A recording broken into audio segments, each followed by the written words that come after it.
Welcome to AJP Global Innovation Growth Summit 2026. And thank you for joining us here in Las Vegas during CES Week. My name is MJ Kwok, an AI experience researcher and strategist at Microsoft, and I'll be your moderator this evening. So tonight's forum is themed Scaling Up K-Startups, Crossing Borders, Going Global. This summit also marks the official launch of AJP Asia Startup Summit Series, a year-long initiative designed to build sustained collaboration across Asia, United States, bring together policymakers, investors, industry leaders, and startups to discuss how Korean and Asian startups can scale and compete in the global AI-driven economy. Before we begin, I kindly ask you to silence your mobile phones for the duration of the program. We have a full program ahead, so let us begin. To formally open the summit, it is my pleasure to invite Mr. Han Jun-ho, CEO of AJP, to deliver the opening remarks. Please join me in welcoming Mr. Han.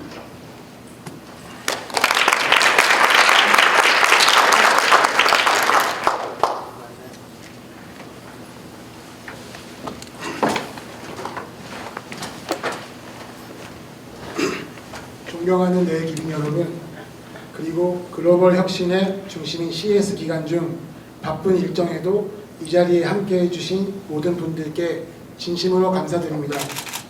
저는 아주미디어그룹의 영문통신사 AJP 대표와 아주경제 편집국장을 맡고 있는 한준호라고 합니다. 오늘 AJP 글로벌 혁신 포럼에 여러분을 모시게 되어 매우 뜻깊게 생각합니다. 오늘 포럼은 단순한 정보 공유의 자리가 아닙니다. 실리콘밸리의 투자 기준, 글로벌 플랫폼의 성장 논리, 그리고 한국 스타트업이 직면한 현실을 한자리에 놓고 실질적인 스케일업 전략을 논의하는 자리입니다.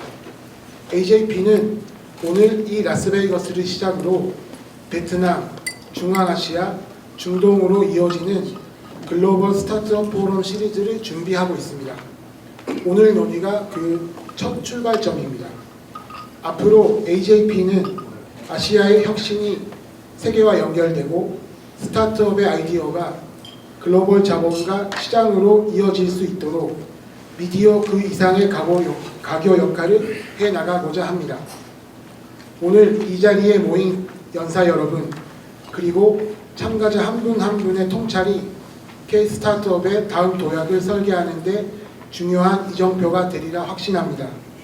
다시 한번 참석해 주신 모든 여러분께 감사드리며 의미 있는 논의와 깊이 있는 교류의 시간이 되기를 기대합니다. 감사합니다.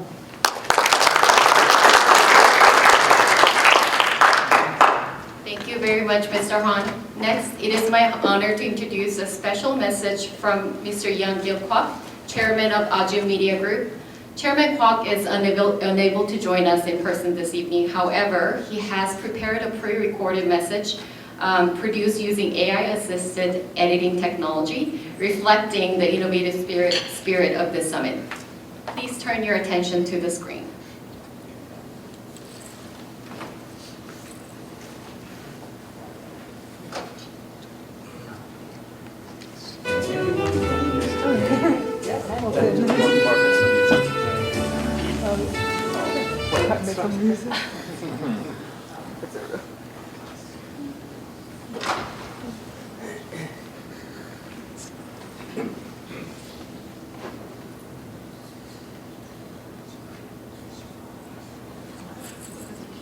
Innovation Growth Summit during CES 2026. Distinguished guests, ladies and gentlemen. Everyone joining us today at the Global English Language News Agency, AJP, Global Innovation Growth Summit during CES 2026. It is my great pleasure to welcome you all. We are standing at a pivotal moment where AI is reshaping not only the speed of innovation, but the very structure of global industries. This transformation is no longer a matter of choice. It is a question of who can redesign their growth model first, and who can scale it globally. That is the fundamental question we are here to address today. For decades, Ajumidiorgroup has documented Korea's social and industrial transformation Today, we are moving beyond recording change to connecting innovation across borders. As a global English language news agency, AJP is committed to ensuring that Korean startups and innovations are accurately understood and fairly evaluated on the world stage. Today's summit here in Las Vegas marks the starting point of that mission. Building on this CES forum, AJP plans to expand this platform to Vietnam, Kazakhstan, and the United Arab Emirates, creating a continuous series of global forums that link Korean innovation with key growth markets across Asia and the Middle East. This is not about hosting one-off events, but about building a sustainable global network for startups, investors, and policymakers. I hope that the insights and experiences shared today by global investors, industry leaders, and policymakers will serve as a compass for K-startups and as the beginning of new partnerships and cross-border collaboration for all of us. Ajumidiorgroup will continue to stand as a trusted global media partner connecting Korea's innovation with the world. I sincerely wish every success for today's summit and the meaningful discussions ahead. Thank you.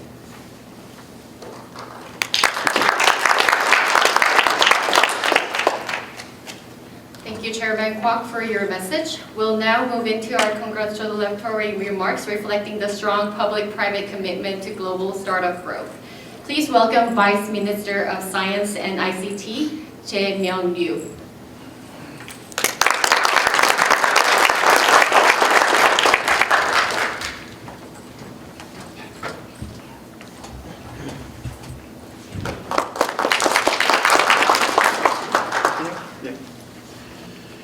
예, 안녕하십니까. 과학기술정보통신부 제2차관 류재명입니다. 먼저 올해로 2회째를 맞이하는 글로벌 혁신성장 서밋 행사 개최를 진심으로 축하드립니다. 뜻깊은 행사를 마련해 주시고 초대해 주신 곽영길 아주미디어그룹 회장님과 또 한준호 아주프레스 대표님께 감사의 말씀을 드립니다. 그리고 오늘 또 귀한 시간을 내서 이 자리에 참석해 주신 한국무역협회 윤진식 회장님, 또 제가 평소 존경하는 주성 엔지니어링의 황철주 회장님, 그리고 이노비즈협회 정광찬 회장님, 그리고 세계한인경제무역협회 김주현 부회장님, 그리고 오늘 이 자리의 주인공이신 K-스타트업 창업가 여러분, 그리고 직원 관계자 여러분, 정말 반갑고 이 자리에 초대해 주셔서 정말 감사드립니다. 아울러서 오늘 또 좋은 발표를 해주시는 전명한 연사들 분께도 감사의 말씀을 드립니다. 그리고 오늘 또 외교부에서도 또 대표단이 오셨던데 최국장님 비롯해서 대표단 여러분도 반갑습니다. 예, 이번 행사는 AI 시대를 맞이하여 한국 스타트업의 성장 모델과 스케일업 전략을 함께 모색하는 매우 의미 있는 자리입니다. 올해 지금 개최되고 있는 CES에서도 확인할 수 있듯이 AI는 산업 전반의 게임 체인저가 되어 이미 우리 일상 깊이 침투해 있고 그 발전 가능성 역시 무궁무진합니다. 이런 가운데 전 세계적으로 기존 질서에 얽매이지 않고 새로운 가치를 창출하는 AI 스타트업들이 혁신을 선도해왔고 우리 기업들도 점차 두각을 드러내고 있습니다. 대통령께서도 신년사를 통해 스타트업 열풍시대를 열어가기 위해 창업가들에 대한 아낌없는 지원을 약속하신 바 있습니다.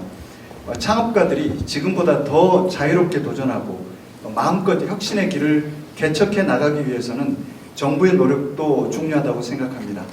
과기정통부도 AI 주무부처로서 AI 분야에서 유망 스타트업들이 탄생하고 성장하여 AI 생태계 전반의 혁신을 이끄는 주체로 자리매김할 수 있도록 투자와 지원을 확대해 나가고 있습니다.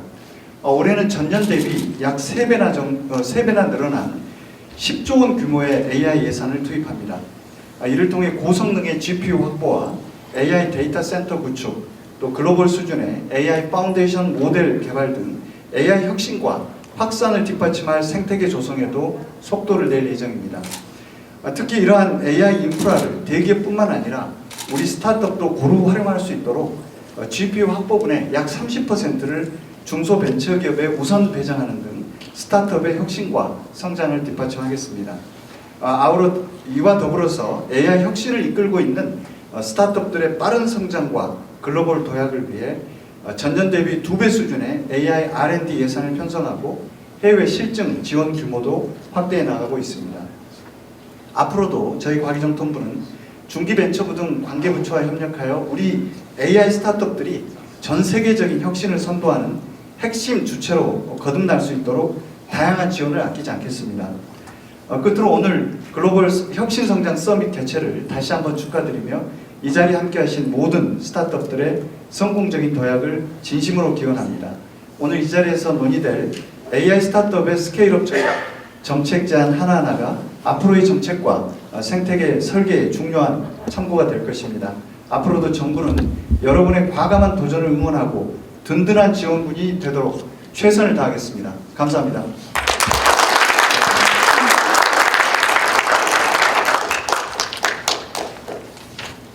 The Vice Minister of SME and Startup was unable to attend this evening due to urgent matters, but he has instead shared a written message to congratulate the AJP's event in Las Vegas. So let's applause on behalf of him. Now we will continue with the opening remarks from our partner organizations. Please welcome Mr. Yoon Jin-sik, Chairman of the Korea International Trade Association, KITA.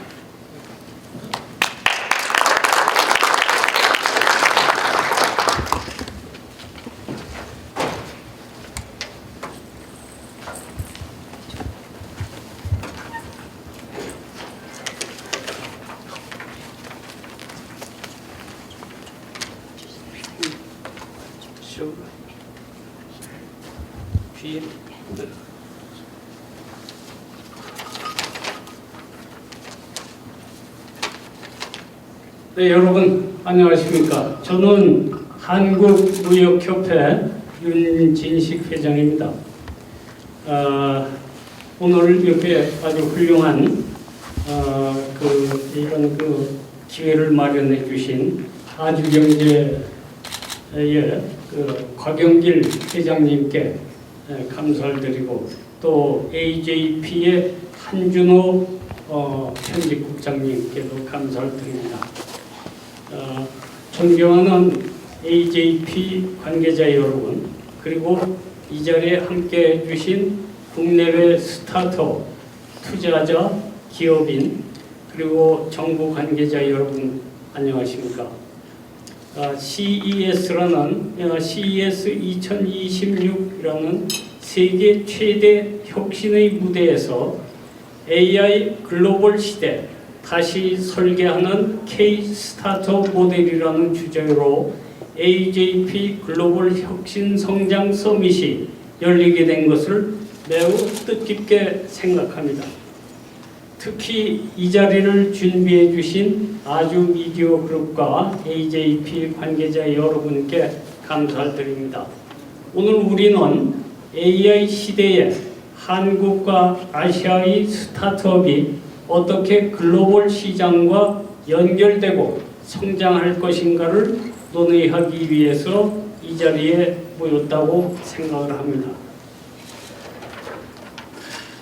저희 한국무역협회는 우리나라의 새로운 수출 동력으로 스타트업이 성장해 나갈 수 있도록 다양한 지원 사업을 시행 중에 있습니다.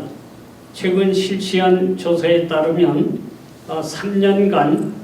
지난 3년간 한국무역협회의 지원 사업에 참가했던 스타트업 중에서 절반 이상이 투자 유치에 성공을 하였으며 이는 고용과 매출로 이어지는 선순환 성과를 보여주고 있습니다. 특히 해외 기업 및 투자자와의 오픈 이노베이션과 비즈니스 미드업 등 글로벌 시장과의 연계에 대한 높은 수요와 기대를 확인할 수 있었습니다.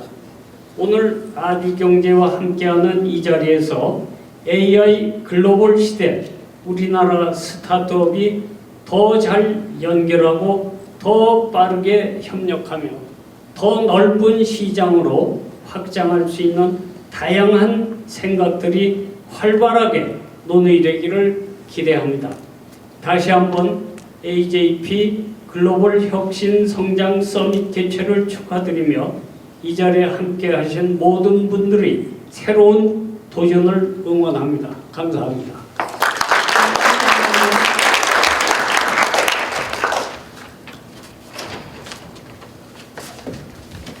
Please welcome Mr. Chong Kwan-chan, Chairman of Inovation Association.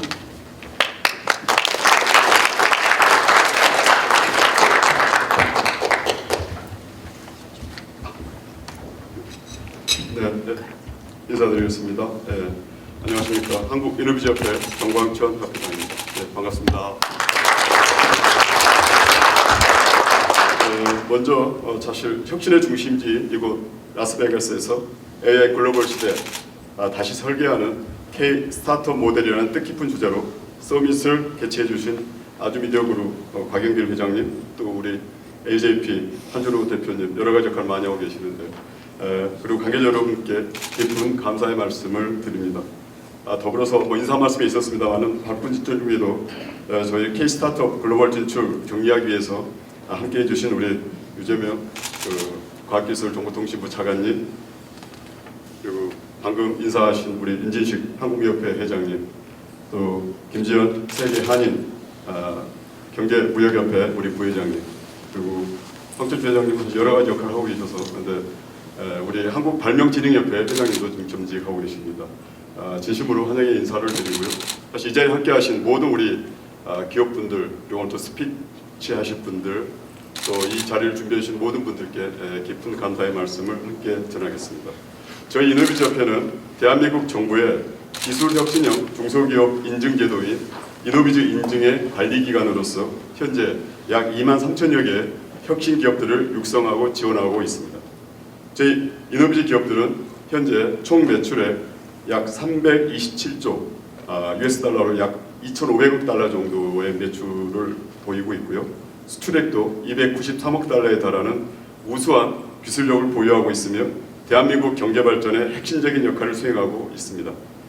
오늘 이 자리에도 세계 무대를 향해 도전하는 우리 이노비즈 기업표 주자들께서 함께하고 있어서 더욱 뜻깊게 생각합니다. 우리는 지금 AI가 모든 산업의 지형을 바꾸는 거대한 전환점에 서 있습니다. 이러한 변화 시대에 지속 가능한 성장을 이루기 위해서는 개별 기업들의 노력을 넘어선 끈끈한 글로벌 협력이 필수적이라고 생각합니다. 혁신은 결코 혼자서 만들어낼 수 있는, 이루어질 수 있는 것이 아니라고 생각합니다. 오늘 서밋에서 논의된 실리콘밸리의 성장 기준과 글로벌 네트워크가 우리 K-스타트업의 기술력과 결합될 때 비로소 세계 시장을 선도하는 진정한 혁신이 실현될 것이라고 믿습니다. 특히 오늘 예정된 아시아 이노베이션 카운슬, 아시아 혁신위원회 협약식을 통해서 우리 기업들이 국경을 넘어 더 넓은 무대에서 스케일업 할 수 있는 든든한 교도보가 마련되기를 기대합니다. 저희 이노비즈협회는 앞으로도 한국의 기술혁신 중소기업들이 글로벌 시장에서 지속 가능한 성장을 이뤄낼 수 있도록 든든한 파트너로서 늘 함께하도록 하겠습니다. 오늘 이 자리가 여러분 모두에게 새로운 인사이트를 제공하고 AI 글로벌 시대의 주역으로 거듭나는 소중한 계기가 되기를 바랍니다. 참석해 주신 모든 분들의 건승과 발전을 기원합니다. 연초니까 새해 인사도 드리고 있습니다. 새해 복 많이 받으시고요. 감사합니다. And finally, please welcome Mr. J. Ju-yeon Kim, Vice Chairman of Future Growth Business at the World Federation of Overseas Korean Traders Association, also known as World OPTA. 안녕하십니까.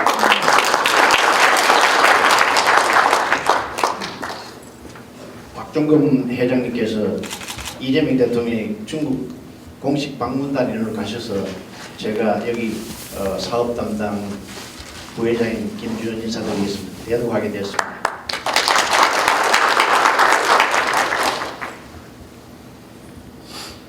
여러분 안녕하십니까? 세계 한인경제무역협회 월드옥타 회장 박종범입니다. 먼저 오늘 이 뜻깊은 자리를 마련해 주신 아주경제 박영길 회장님을 비롯하여 바쁘신 일정 가운데 속에서도 함께해 주신 정부 관계자 여러분, 유관기관 및 참석자 여러분께 깊은 감사의 말씀을 드립니다. 우리는 지금 AI를 중심으로 한 기술 혁신이 산업과 시장의 경계를 빠르게 재편하는 대전환의 시대에 서 있습니다. 이러한 변화 속에서 스타트업은 더 이상 단순한 신생기업이 아니라 대한민국 경제의 미래와 글로벌 경쟁력을 이끄는 핵심 주체로 자리 잡고 있습니다. 이에 따라 글로벌 감각과 실행력을 갖춘 차세대 창업 인재의 역할 또한 그 어느 때보다 중요해지고 있습니다. 월드옥타는 현 정부의 AI 3대 강국, 벤처 4대 강국 도약이라는 국가 전략에 발맞추어 글로벌 네트워크를 기반으로 유망 스타트업을 적극 발굴하고 투자, 해외 진출, 글로벌 마케팅까지 실질적인 스케일업을 지원하고 있습니다.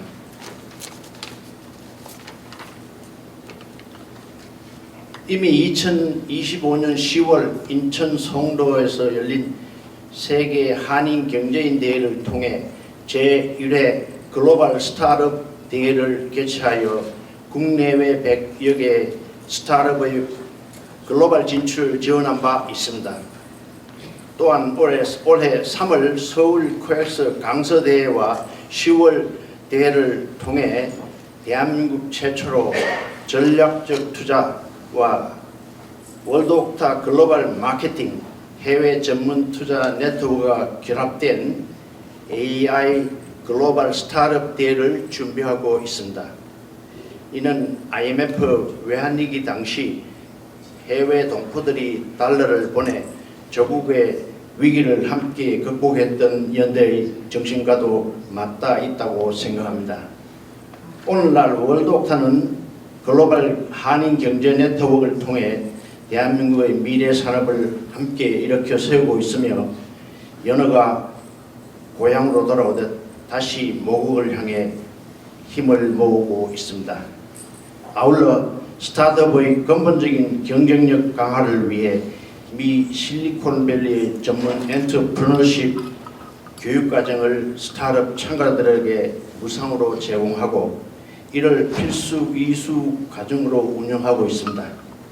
이를 통해 한국은 물론 전 세계 한인 스타트업의 역량을 한 단계 끌어올리고 있으며 차세대 스타트업 기업가와 각 지자체 스타트업 육성 기관들로부터 큰 호응과 감사의 말씀을 받고 있습니다.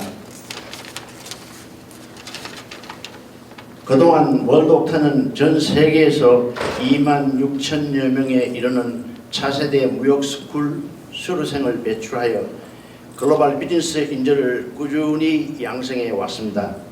이들 가운데 상당수는 글로벌 시장을 목표로 창업에 도전하고 있으며 협회는 글로벌 스타트업 대회를 통해 창업 초기부터 글로벌 성장 단계까지 연속적인 지원 체계를 구축해 나가고 있습니다. 이러한 노력의 연장선에서 오늘 이 포럼은 현장의 경험과 문제의식을 바탕으로 K-스타트업이 글로벌 시장에서 지속적으로 성장하기 위한 실질적인 전략과 협력 방안을 모색하는 매우 의미 있는 자리가 될 것이라 확신합니다. 월드옥타는 앞으로도 전 세계 75개국 154개 지역을 기반으로 스타트업과 차세대 창업가를 글로벌 시장으로 연결하는 민간 경제 네트워크로서 역할을 충실히 수행해 나가겠습니다. 끝으로 오늘 이 자리에 참석하신 모든 분들께서 각자의 자리에서 새로운 도전과 협력을 이어가 주시기를 기대합니다.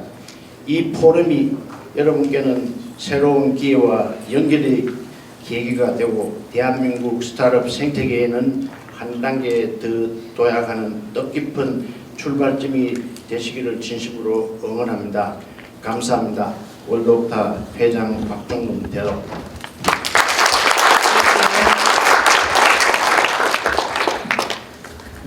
We'll now proceed with the MOU signing ceremony. This ceremony remarks the launch of the Asia Innovation Council, a collaborative platform aimed at strengthening cross-border innovation, investment, and startup cooperation across Asia.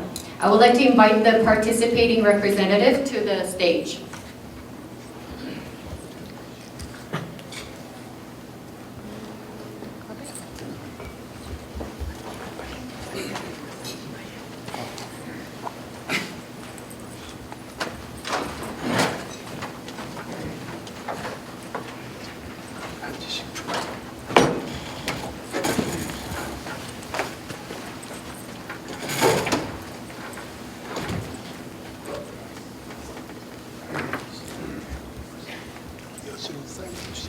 Please proceed with the signing.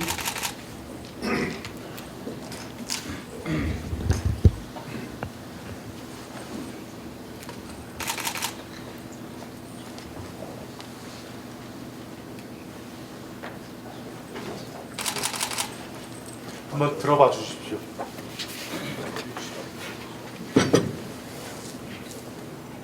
자, 이거 봐 주십시오. 네, 감사합니다.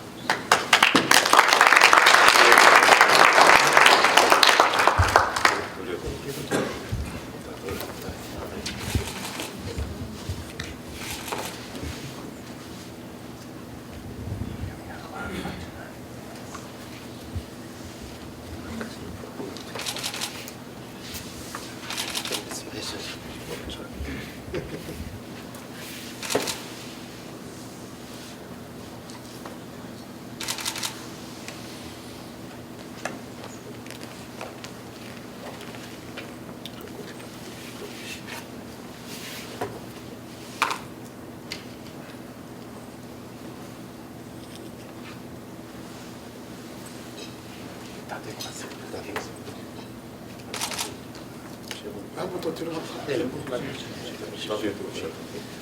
한 번만 더 들어봐 주십시오. 찍습니다. 하나, 둘, 셋. 한 번만 더 할게요. 하나, 둘, 셋. 네, 감사합니다. We'll now have a group photo session. I kindly ask all participating representative and invited guests to remain on the stage for the photo.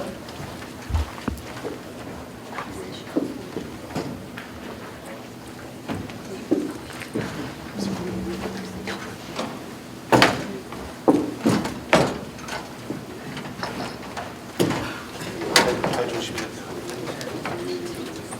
가운데. 요 가운데. 조심, 조심, 조심.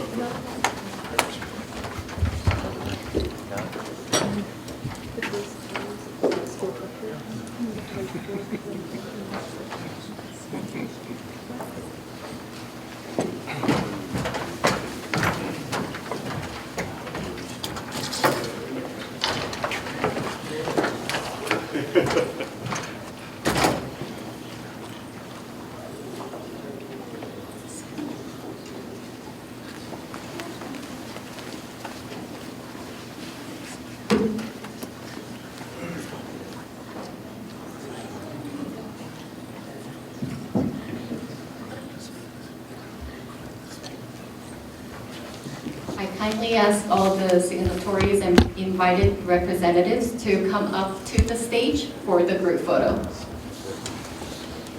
다 같이 올라가 주시면 감사하겠습니다.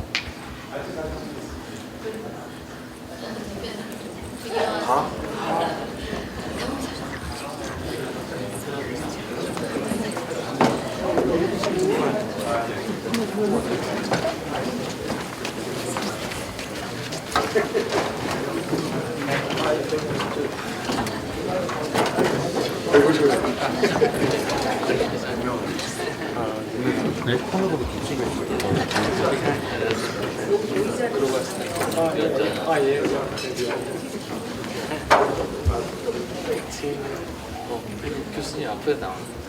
안 보이시? 괜찮습니다. 교수님 빨리. 자, 찍겠습니다. 자, 둘, 셋. 하나, 둘, 셋. 김치. 그리고 케이팝 한번 할게요. 원, 투, 쓰리. 김치. Thank you. Thank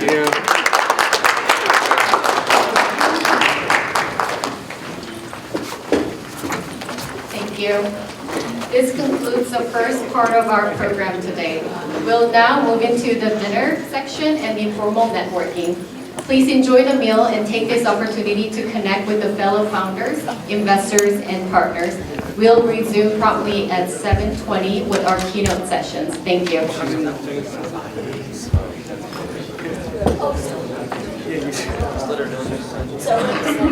Huh? Already? Oh, 7:10? Yeah, so it should be that 15 minutes. Why is no one clean?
Good MC.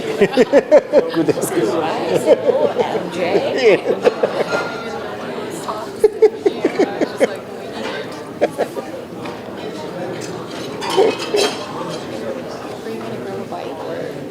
Are you going to grab a bite or because of the wall? Okay.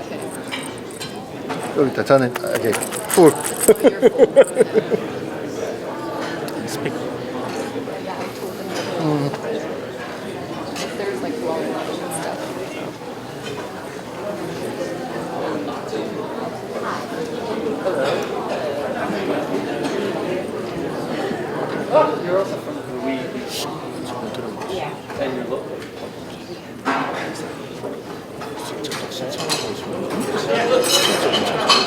제가 제 주최 책임을 다시 여쭤보고 뭐라고 할 텐데. 예. 그러니까 여기 오신 스타트업들이 가능성이 있는지 아니면 원독하신지 구분을 못하겠는데 원독하는 식사하시는 거고 그냥 일반 링크로 오신 스타트업들이면 그러니까 지금 되게 어디 가서 실망하고 Hello. Good to see you again. Oh, hi. Good to see you.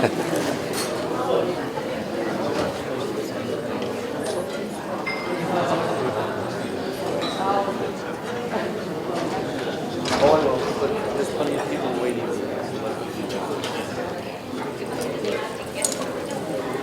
인사를 말하고 그렇게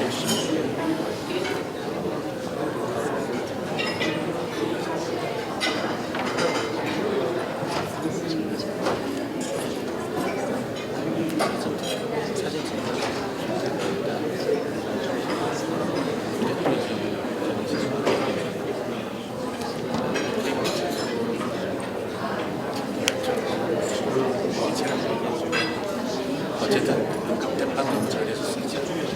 본인도 엄청 당황했겠네요.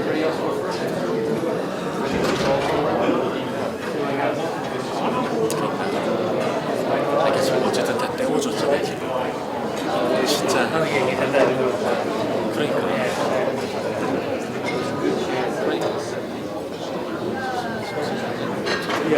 매워져서 정말 다행입니다.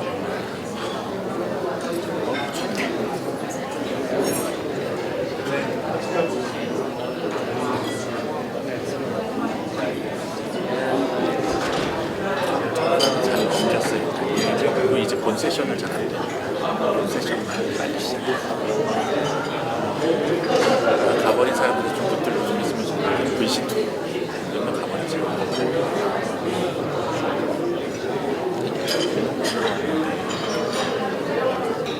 너무 길게 이어졌잖아요.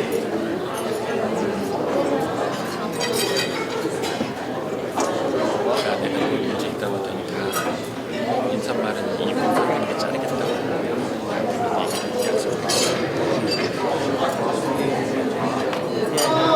어쨌든 간에 나는 저한테 스피커들한테 이런 의식을 양해해서 그냥 흥미롭게 그냥 그것만 있으면 괜찮아요. 그 다음에 멍청한 사람들이 제일 멀쩡한데 갑자기 대표님이 그게 일반 참가자는 모두가 하겠다. 누가 됐든 이 회사 명함되면서 스타트업 자들이면은 그거 많잖아요. 처음부터 문제는 사실 카메라로 쳐요.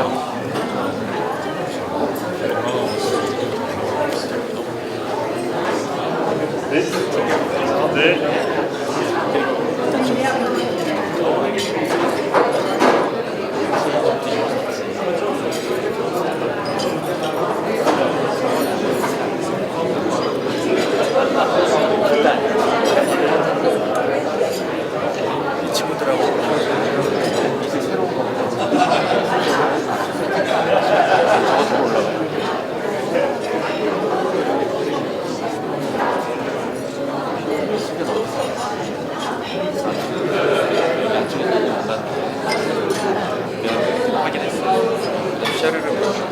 쉐를 좀 텍스트로 할게요. 근데 끝나고 나서 이 패널 세션 할 때, 이 프레임이 지금 안 나오거든. 지금 금방 써야 되는데 그거는 얘기가 된 거예요. 그러면 갑자기 여기 식사 못 받는 거 아니지? 여기 내시면 식사하면 되지. 식사하면 해주죠. 여기 정부들이 뭐 페이한다고 들어가지고 여기 스타트업들이 뭐 열심히 뭐라고 그럼 충분해. 여기서 뭐 체크를 하나지? 안 하지. I won't be having. I won't have the time to do something. Okay. No, I mean like right now. Talk to them and then like, does anybody? We will ask, and if they don't ask questions, then we're gonna go with The panel has to prepare questions. 그 스피커들 나중에 딱 세팅할게요. 모더레이터 있고 숫자로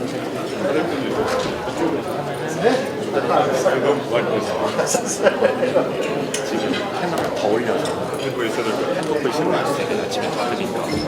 그래서 질문들 하시라고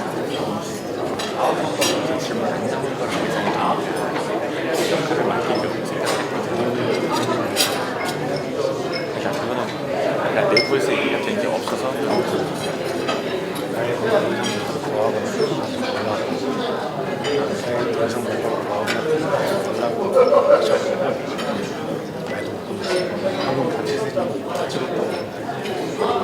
단체 사진 다 올라와가지고 왜 그랬어요? 아니 단체 사진 멤버로 우리 정해놨어야지. 통보를 했어야지. 제가 정신이 없어요. 지금 완전히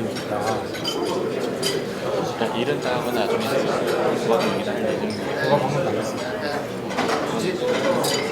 그거는 일단 멘탈로 시작해주시는 게 오늘 왜 끝나는 거 저도 괜찮습니다. 예.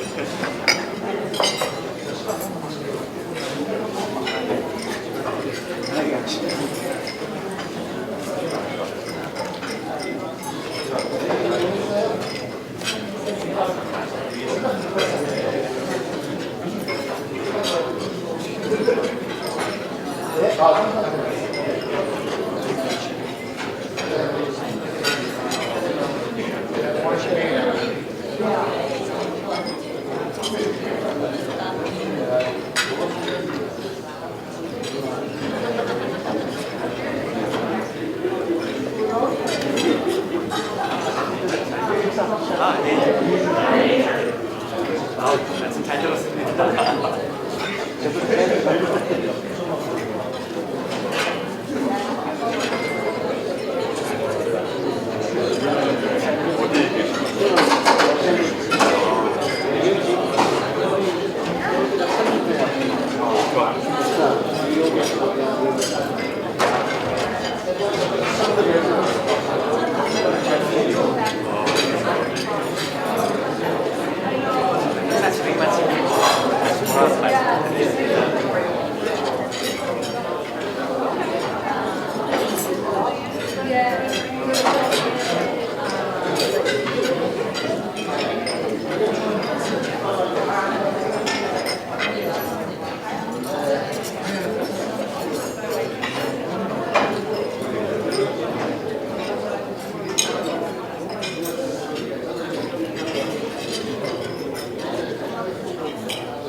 박 회장님이랑 지금 식사를 하고 그래서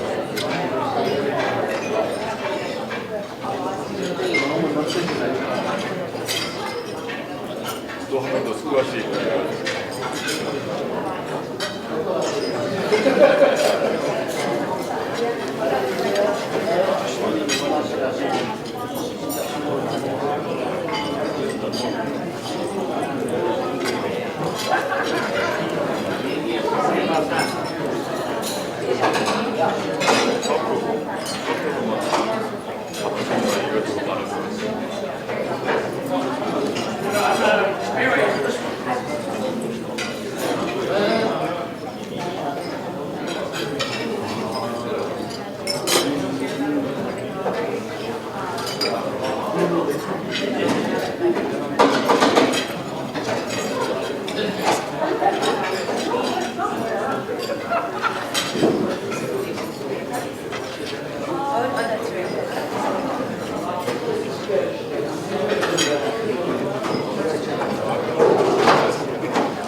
Where are you based?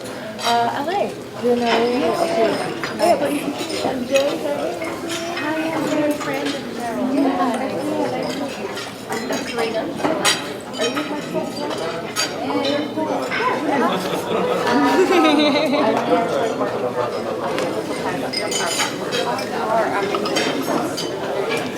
Yes, we did that. Yeah, so we are trying to Thanks for joining us for dinner. No, that's not gonna head back. But she also works at Microsoft. So I was like, you guys should meet. Wow. Well, this is fun. Ironic. Right? Oh, she just saw the stage and said, what? Like, I thought of Korea. I was like, Explain to her that we were all signed up for getting this mortgage. That the paperwork to prove it.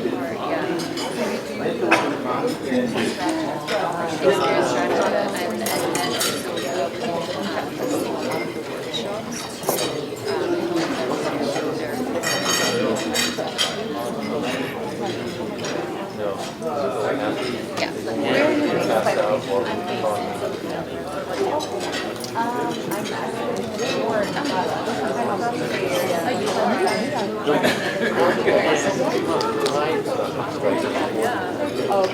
was in So are you at the Microsoft booth and everything this week?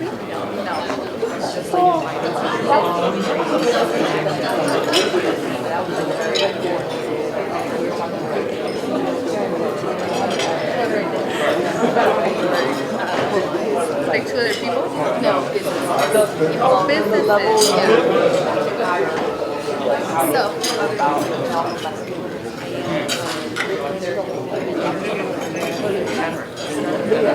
Yeah, very much.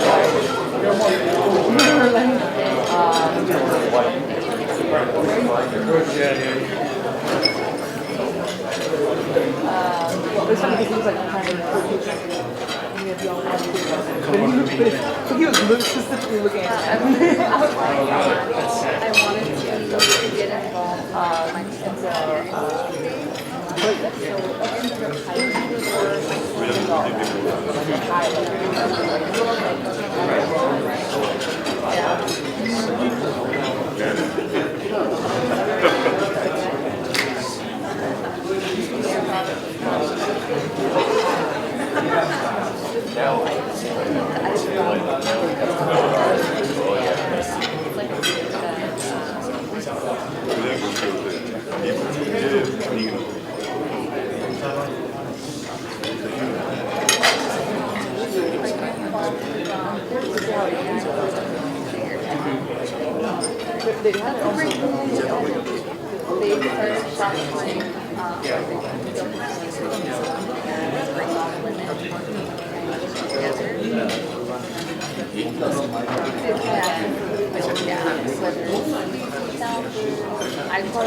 I went to some of the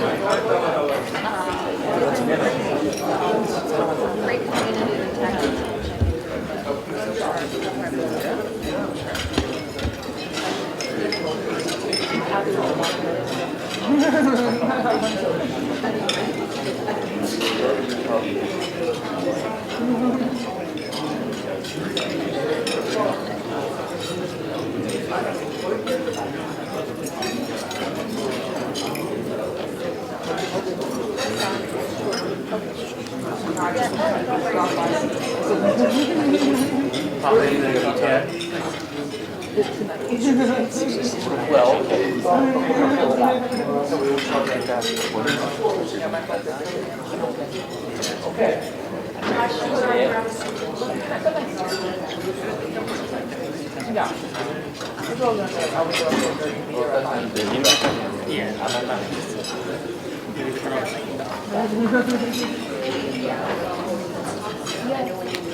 All around the world.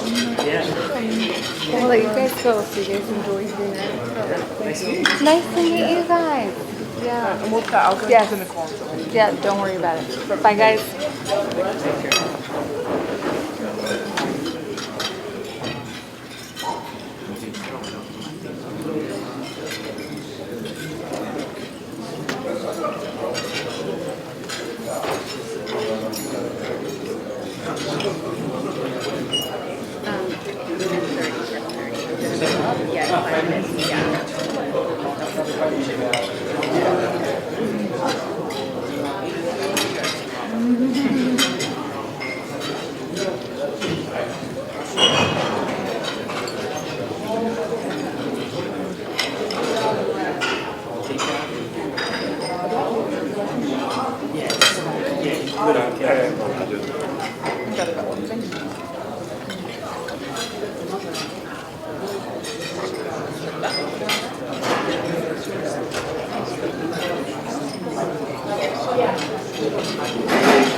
I hope you're enjoying your meal. We are going to start promptly at 7:30.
Hello everyone, I hope you enjoyed your dinner and had an opportunity to connect with the fellow participants.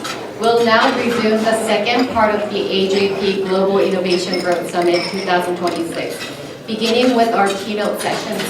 It is my pleasure to introduce Mr. Tomasz Kowadziak, former executive in charge of innovation at Samsung and a founder of 415 Ventures and an active startup mentor at Plug and Play Tech Center.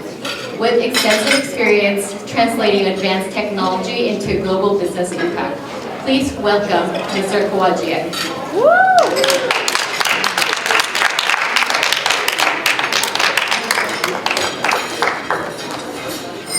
All right, mic check. Hey, good evening, everybody. 안녕하세요. 안녕하세요. So I'm going to try to do, I'm going to try to follow the #1 cardinal rule for post-dinner speeches. I'm going to try to keep it short and make sure the slides aren't too complicated. All right, so today I'm going to talk about, we've heard from the leaders from media and the government, and today, or at this hour, I want to bring it back to the founder level. So, in my opinion, right now we're undergoing a big platform shift in AI. So, having experience being a founder in the past and sitting on both ends of the innovation, I learned how quickly founders actually have to move when platform shifts happen. And also being at Samsung, I've noticed how difficult it is to move at a big organization. So when these things happen, and they don't happen very often, so technology typically moves in waves, right? Every 10 to 15 years, you have a major change. So you've seen that with PC, probably most of you in the audience, web, mobile, cloud, and now AI. So I think the most important that happens is not just the technology changing, but actually who captures the value, right? So who are the leaders? Who are the winners? As you can tell already on the slide, in the mobile, there's a lot of names that already don't exist, right? Early mobile leaders were BlackBerry, Nokia, all these other things. So there's a complete reshuffling that happens when the platform change. So the same thing is happening now with AI. So it also feels unclear, right? And I want to assure you that's pretty normal, right? Early platform changes are pretty chaotic. So you've seen that with mobile, you had all kinds of app stores, Windows phones and all kinds of weird ideas that people were trying to test. You had the early web was super chaotic, right? So this is very similar. We have a bunch of different ideas. We have too much capital, possibly too much capital flowing. No obvious winners, right? So this assures that we're still early in the platform change. So what's actually new? So in my mind, what's fundamental in this platform change is AI collapses the cost of intelligence. So what happens when the cost of intelligence goes down?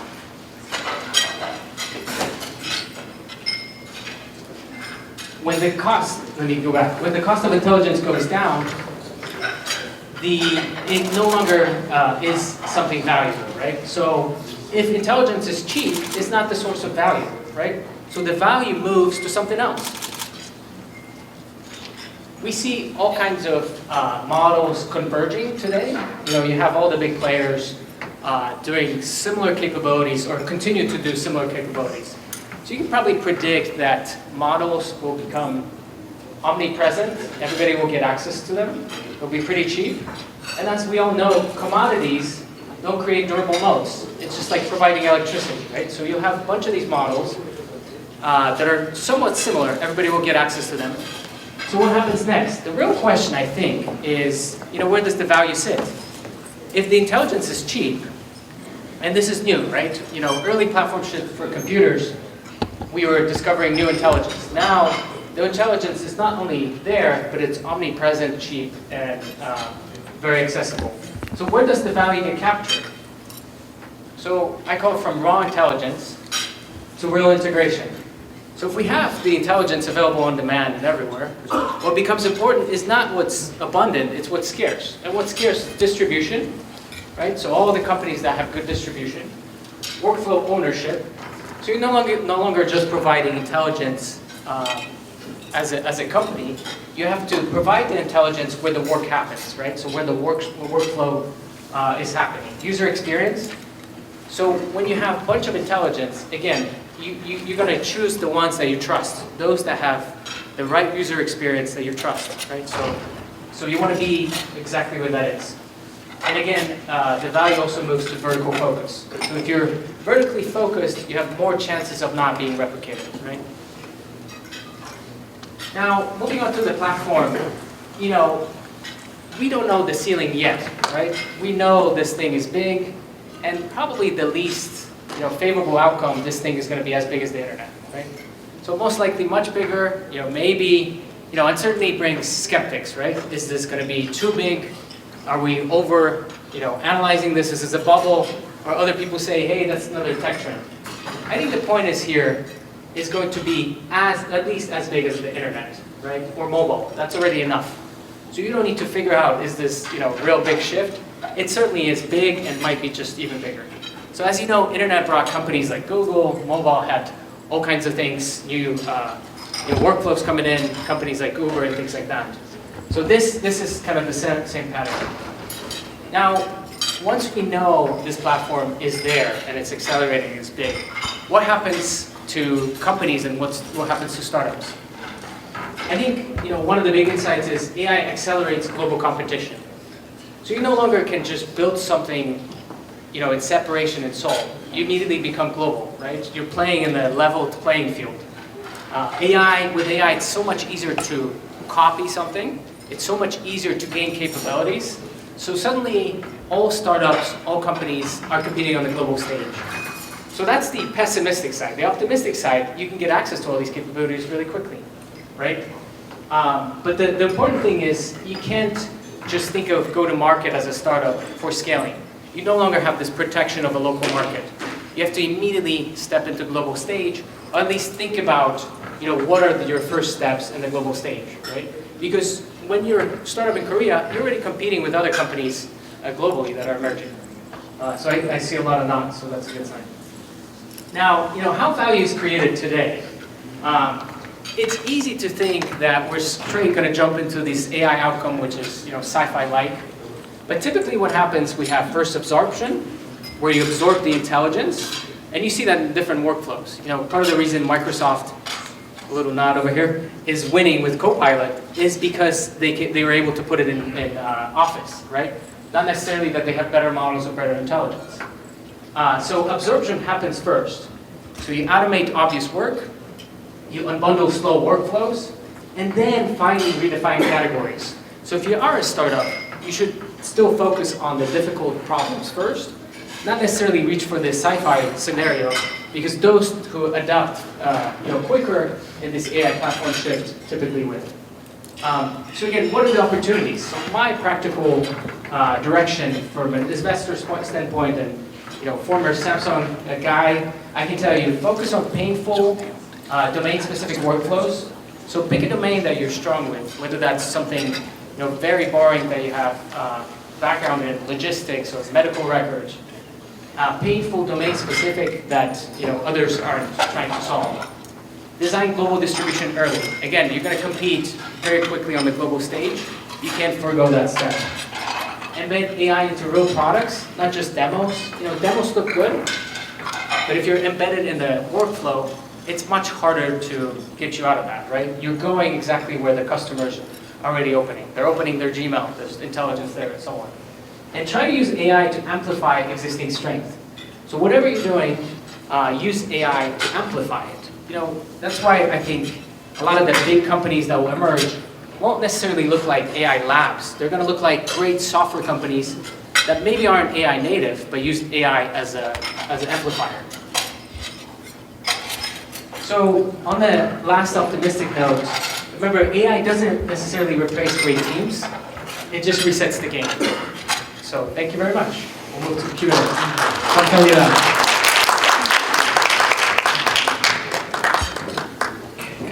Thank you, Mr. Kowajian.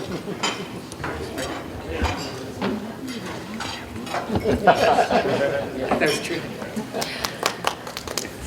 Our second keynote speaker is Ms. Cheryl Campos, former head of venture growth and partnerships at Republic and the CEO of La Familia Foundation. Please welcome Ms. Campos.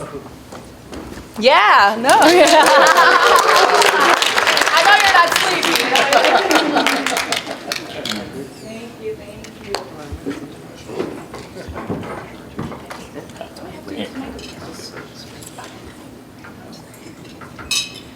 Can you hear me? If I say, okay, perfect. No mic today. Wow. Hi everyone. I'm Cheryl Campos. I wear many hats. I'm an investor in Next Wave, New York City, looking for healthcare pre-seed and seed AI startups. I am an operator and former head of venture growth and partnerships at Republic, which is a fintech unicorn, and I was employee number 10, so lots of up and downs. So I am the CEO of La Familia Foundation, catalyzing and cultivating a Latino founder and funder ecosystem, so similar to what you guys do here. And I'm also a graduate from Harvard University and Stanford GSB. I have spent my entire career becoming a finance professional. Everything that I've done is for this. But I am also a sign model and actress. Did you know that? Did you know that? Growing up, we all had childhood dreams. Maybe, I don't know, it was being a baker, a farmer, an actor, an astronaut. And slowly, I feel like we were all molded by the world. Some of us were overlooked, and some of us were undervalued, some of us were overworked. We were pushed and pulled by different factors that scented those dreams, whether it was family, or money, or something else. And then, over time, our career became our identity. The boss, the coach, the consultant, the finance professional. Also, for a long time, there was a stigma. People used to mock creatives. If you weren't an engineer or a banker, you weren't considered serious. I felt that pressure. As a child of immigrants here in the United States, I didn't think I could be an actress. I thought I had to kill that creative side of me to feed the professional reality. But at Stanford, in 2023, we traveled to South Korea on a global study trip and met a talent manager of BTS. Yeah. South Korea changed my life because he told me something that completely rewired my brain.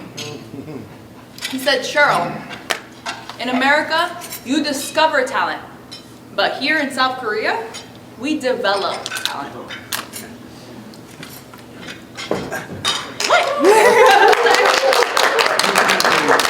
That line haunted me. It took grasp of me and didn't let me go. Because it made me realize that Americans are obsessed with being discovered, a natural genius, that you have talent or you don't, that you have to be discovered at a mall, or go to American Idol, or have a scout find you.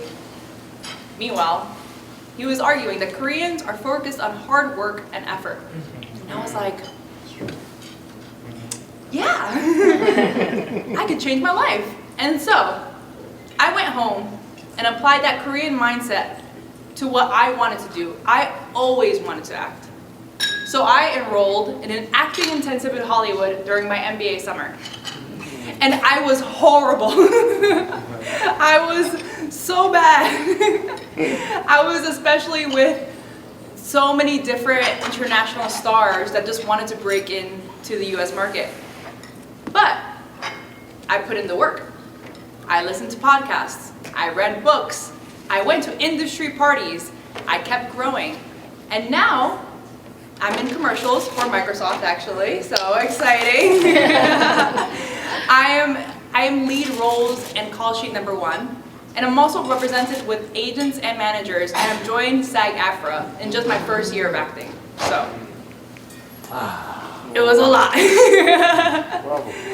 But development wasn't just about learning lines. It was about integration. I had to enter a community where my Harvard degree didn't matter. I had to build a network from zero. I had to earn my way into the room, not with a resume, but with authentic connection. I iterated, I improved. And now I stand here as both an investor and an artist. I call this being a serial maverick. A maverick isn't someone who just breaks the rules. It's someone who refused to be boxed into a single identity. I live in two worlds, the analytical world of venture capital and the creative world of Hollywood. Those things are not mutually exclusive. They're actually very similar. So why am I telling you all this, besides the fact that South Korea changed my life? Because you in this room are masters of development. You already have the blueprint for global domination. Look at Samsung, proving that Korean hardware can lead the world. Look at K-pop, K-drama, K-everything. You have proved that authentic Korean culture resonates globally. And South Korea, you know, is only one of 4 countries in the world where Google and Amazon are not #1. You didn't win by trying to be American. K-pop didn't win by copying American. It won by being unapologetically Korean. It won because it was developed with such high quality and high authenticity that the world had to pay attention. You have conquered hardware, you have conquered culture through soft power, and now it's time to conquer tech through K-startups. But to scale a startup beyond borders, especially in 2026, the game is changing. Tomas already walked us through some of these global shifts. And the VC playbook that we used 5-10 years ago is dead. Let's look at some numbers, because they're terrifying and exciting at the same time. The cost to launch a startup has dropped by 99% in the last decade. What used to take $500,000 and a team of engineers now takes $50 and a subscription to an LLM. Time to MVP has gone from months to hours. And one of the most shocking stats for us is that before solo founders used to be seen or frowned upon, and now 35% of all new startups are now solo founders. One person, armed with AI, doing the work of 20. The barriers to entry have evaporated. And while the IPO window is finally cracking on the other side of the startup world, that liquidity comes with the cost, extreme competition. And VCs will rely even more on the people that they know in their space to do their due diligence when they're talking about startups and make sure that founders are legitimate. So if everyone can build a product, then the product itself is no longer the differentiator. If everyone has good tech, tech doesn't really matter anymore. To survive this shift, you need to build what I call the global moat. It comes down to 3 things working together. Data, more about the product, and you talked about the distribution, all that, we'll get to in a second. And then brand. The winners of the next decade, the next Samsungs of software, will have all 3. So first, let's look at data. In 2026, AI is electricity, it's table stakes. But here is your hidden advantage, proprietary data.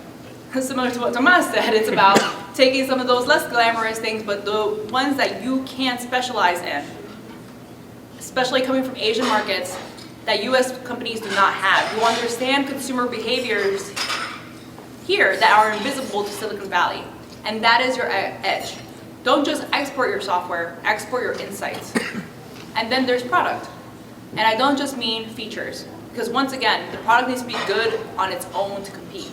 Like Tomas said, it was about distribution, workforce, UX, UI, and focus. But I want to take that a step further. When you think about product, think about those 3 questions that every VC will ask themselves, besides how I make money. Why this? Why now? And why you? Why this? Is this problem real? Why right now? Is the timing right? Are you Netflix in 1990 or are you Netflix in 2010? Or are you Netflix now? And why you? Why are you the person that's going to put blood, sweat, tears, everything into making this happen? Are you the one that are going to bust through walls to make this a reality? And finally, the most critical piece, the piece that the world used to mock but now craves, is brand. In the world of AI, people don't know what is real and what's fake. The influx of content is numbing. The doom scrolling is real. The real breakthrough will be a voice of authenticity. In Hollywood, for example, I have done 250 auditions last year, by the way. An audition is just like a pitch meeting for a founder. You walk in, you have anywhere from, well, for acting it's different, 4 to 90 seconds. And you have to make a stranger feel something. VCs are the same. They are tired. In 1 year, I had personally seen over 1,000 startups. And everything started to blur together. So how do you stand out? And this is where the maverick comes in. Because brand is not just logo. Brand is who champions you when you are not in the room. And when I say brand, are you doing business with culture? Are you integrating into the ecosystem? You have to tell us your story. And VCs have to trust you and remember you. They have to be your fan.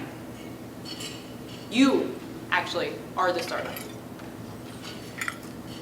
Investors don't just champion companies. They champion fighters.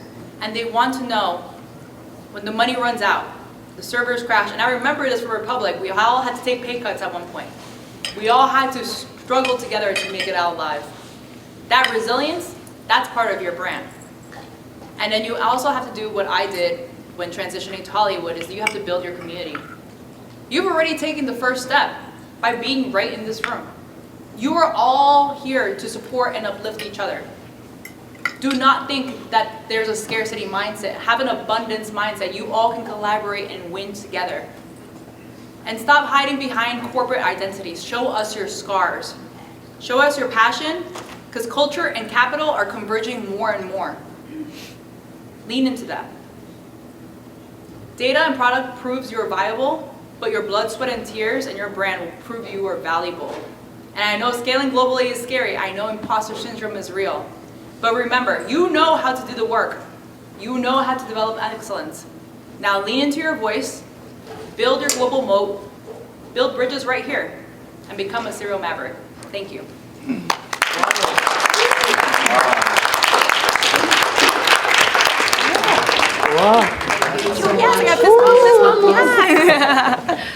Our third and final speaker is Mr. Mitchell Aeinstock, venture partner at HPteKVentures and UC Berkeley Haas Executive Leadership Faculty. He works closely with startups scaling through global corporate venture ecosystem. Please join me in welcoming Mr. Aeinstock.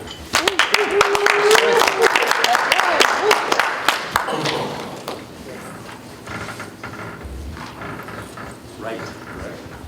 Yes, Thank you for inviting me tonight.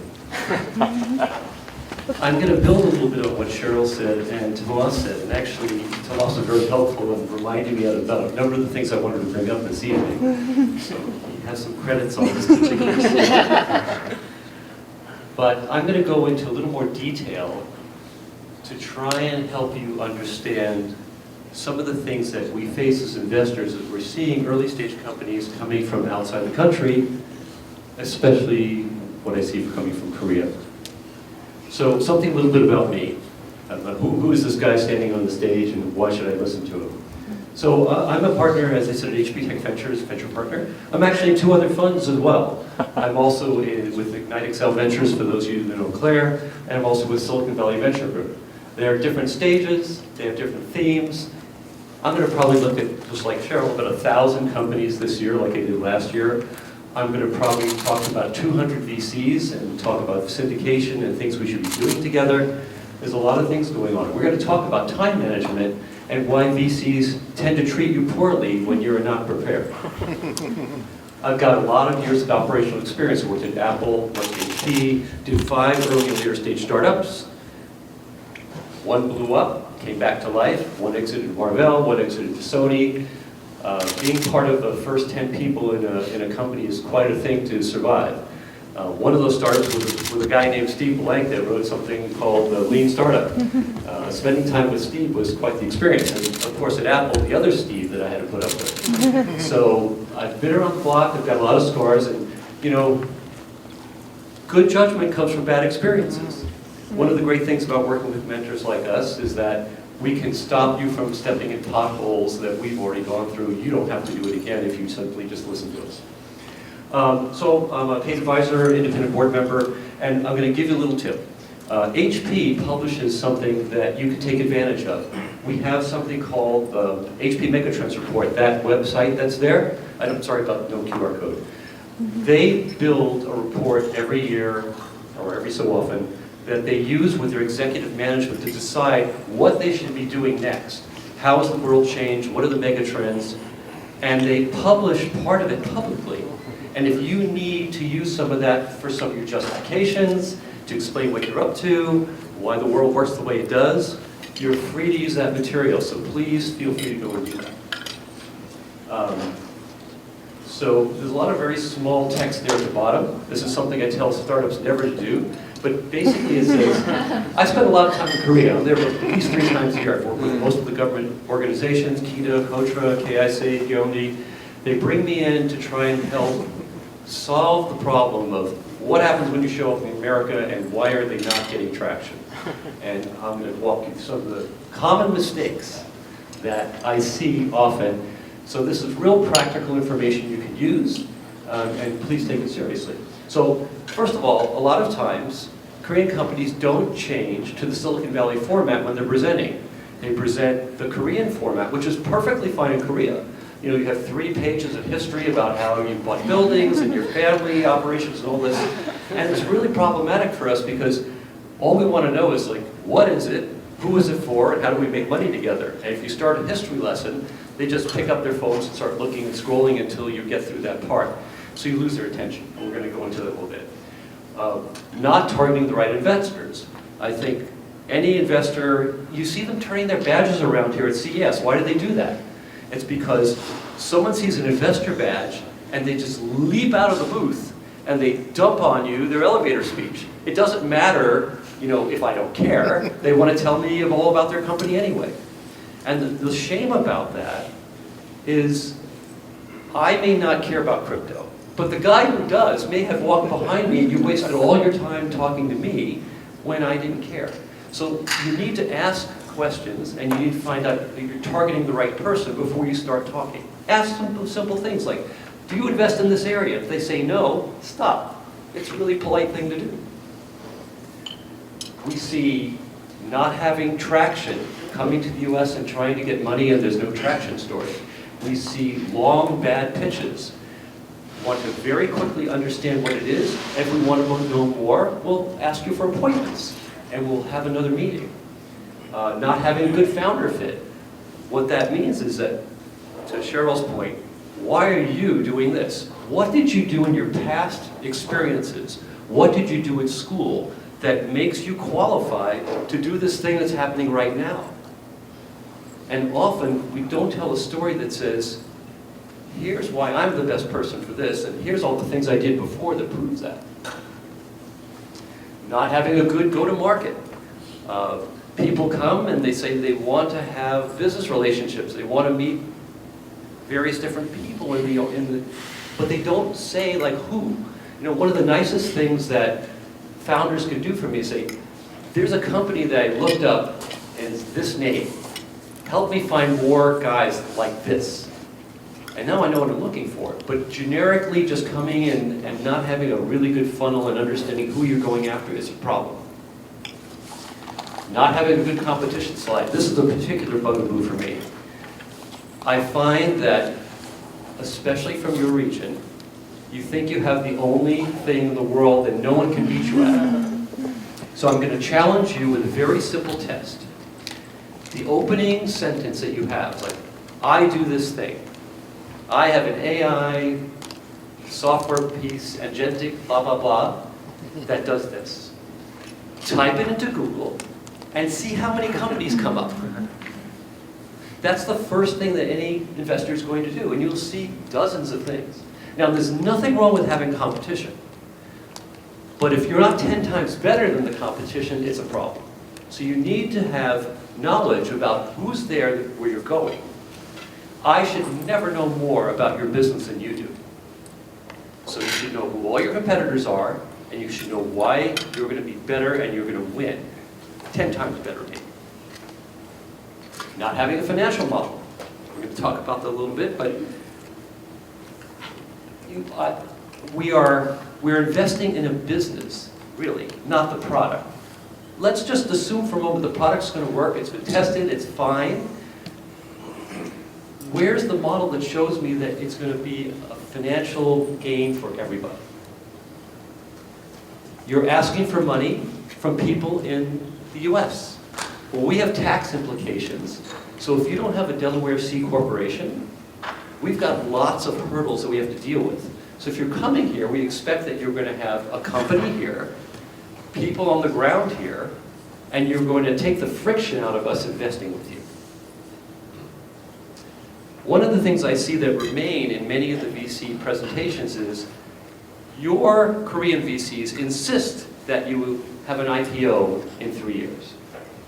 If you say that in the United States, they will just figure that you have no idea what's going on and they shouldn't trust you. And this is a confidence building exercise. So this is one of those things you have to scrub from your deck. Now I know in Seoul you can actually do that, but US investors don't know that. And it doesn't apply here. So no 3-year IPOs, please. Okay.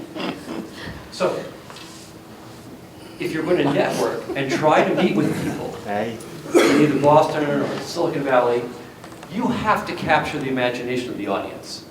You have to get them excited about whatever this is. You have to prepare more than just the technology. You need to prove you can run a business and not run a business into the ground.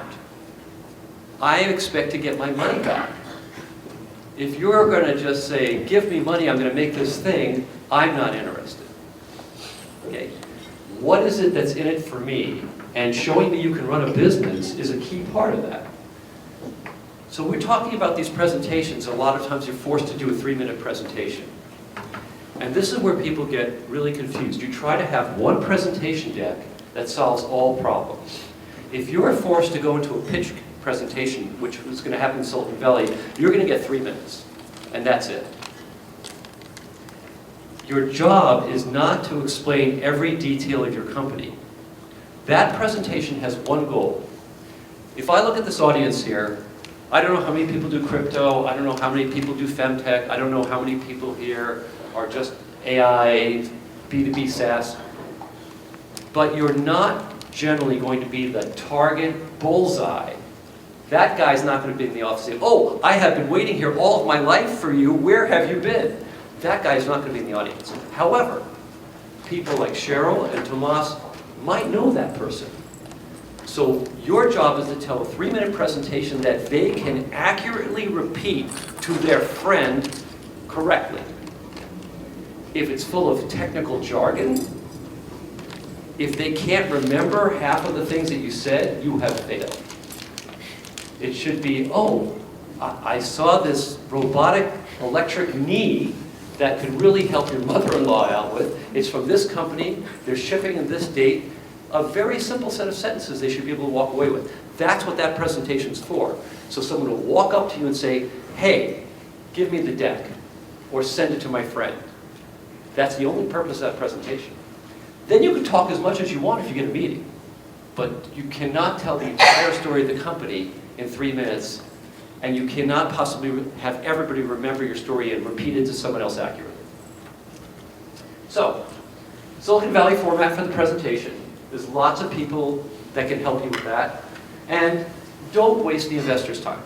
And what I mean by that is, we don't have patience for a lot of solicitations for things we don't care about. We really don't. You only want to talk to the investors in your space. And let's talk about why this is so important. I'm going to give you a little bit of mathematics that Cheryl started talking about. If you're not on thesis with the fund, in other words, if you're not talking to somebody that cares about the space, they don't care. But if you are, they're going to be thrilled to talk to you. That's what they're looking for. So find the people that care and ignore everybody that doesn't.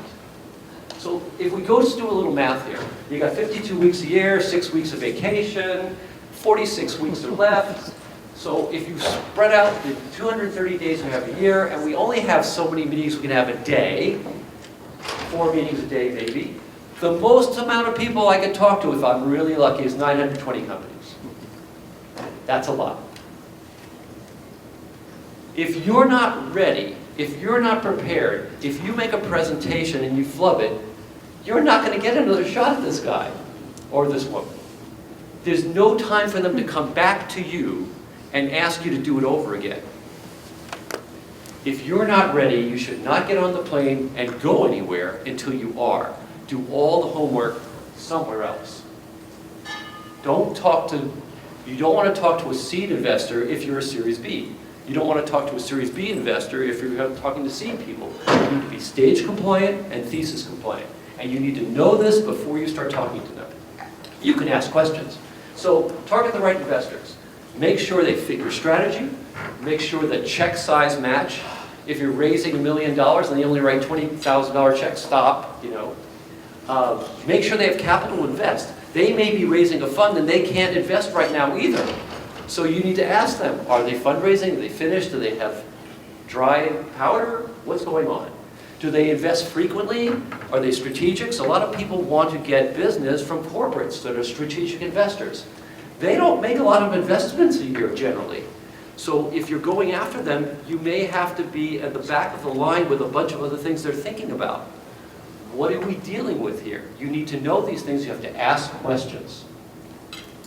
Are they interested in your space? Ask them that. If they're not, don't try to keep telling your story. Just go on to the next person. So your job is to find the believers, not convince the non-believers. So again, let's use crypto. I'm not a crypto investor. If you want to tell me all the great things about crypto and why I should be investing in crypto and I'm not a crypto investor, you're wasting everybody's time. If I'm in beauty tech and I'm interested in novel ingredients that are coming to market with a new brand, I'm looking all over for that. I absolutely want to talk to them. Don't try to convince non-believers. There's plenty of people in your space that you need to find, right? Do your research up front. So, this is not what fundraising looks like. Shark Tank is not anything like what it is. It's like a spreadsheet. You've got a spreadsheet of people that you're going to go after before you get on the plane or get in a car. You're going to have 100 meetings before anything happens, online or in person. This is the funnel you're going to create for VCs. 80% of that work is going to happen before you have a first investor meeting. All that has to be done up front. So you're going to do a lot of overkill in preparation. And I'm talking about all these little individual things that you have to do to be prepared for this kind of a meeting. So, I want to see a 15-second pitch, a 30-second pitch. I want a pipeline of 200 investors that you think you're going to talk to, because a lot of them are going to say no. There's a group out there, you can go pull this up from openvc.app, and it will help you build specific lists of VCs that are in your space and on thesis. Use it, it's free. Build a pipeline and say, okay, out of all these people, are they in the right spot? Great. That's what we're going to go after and ignore everybody else.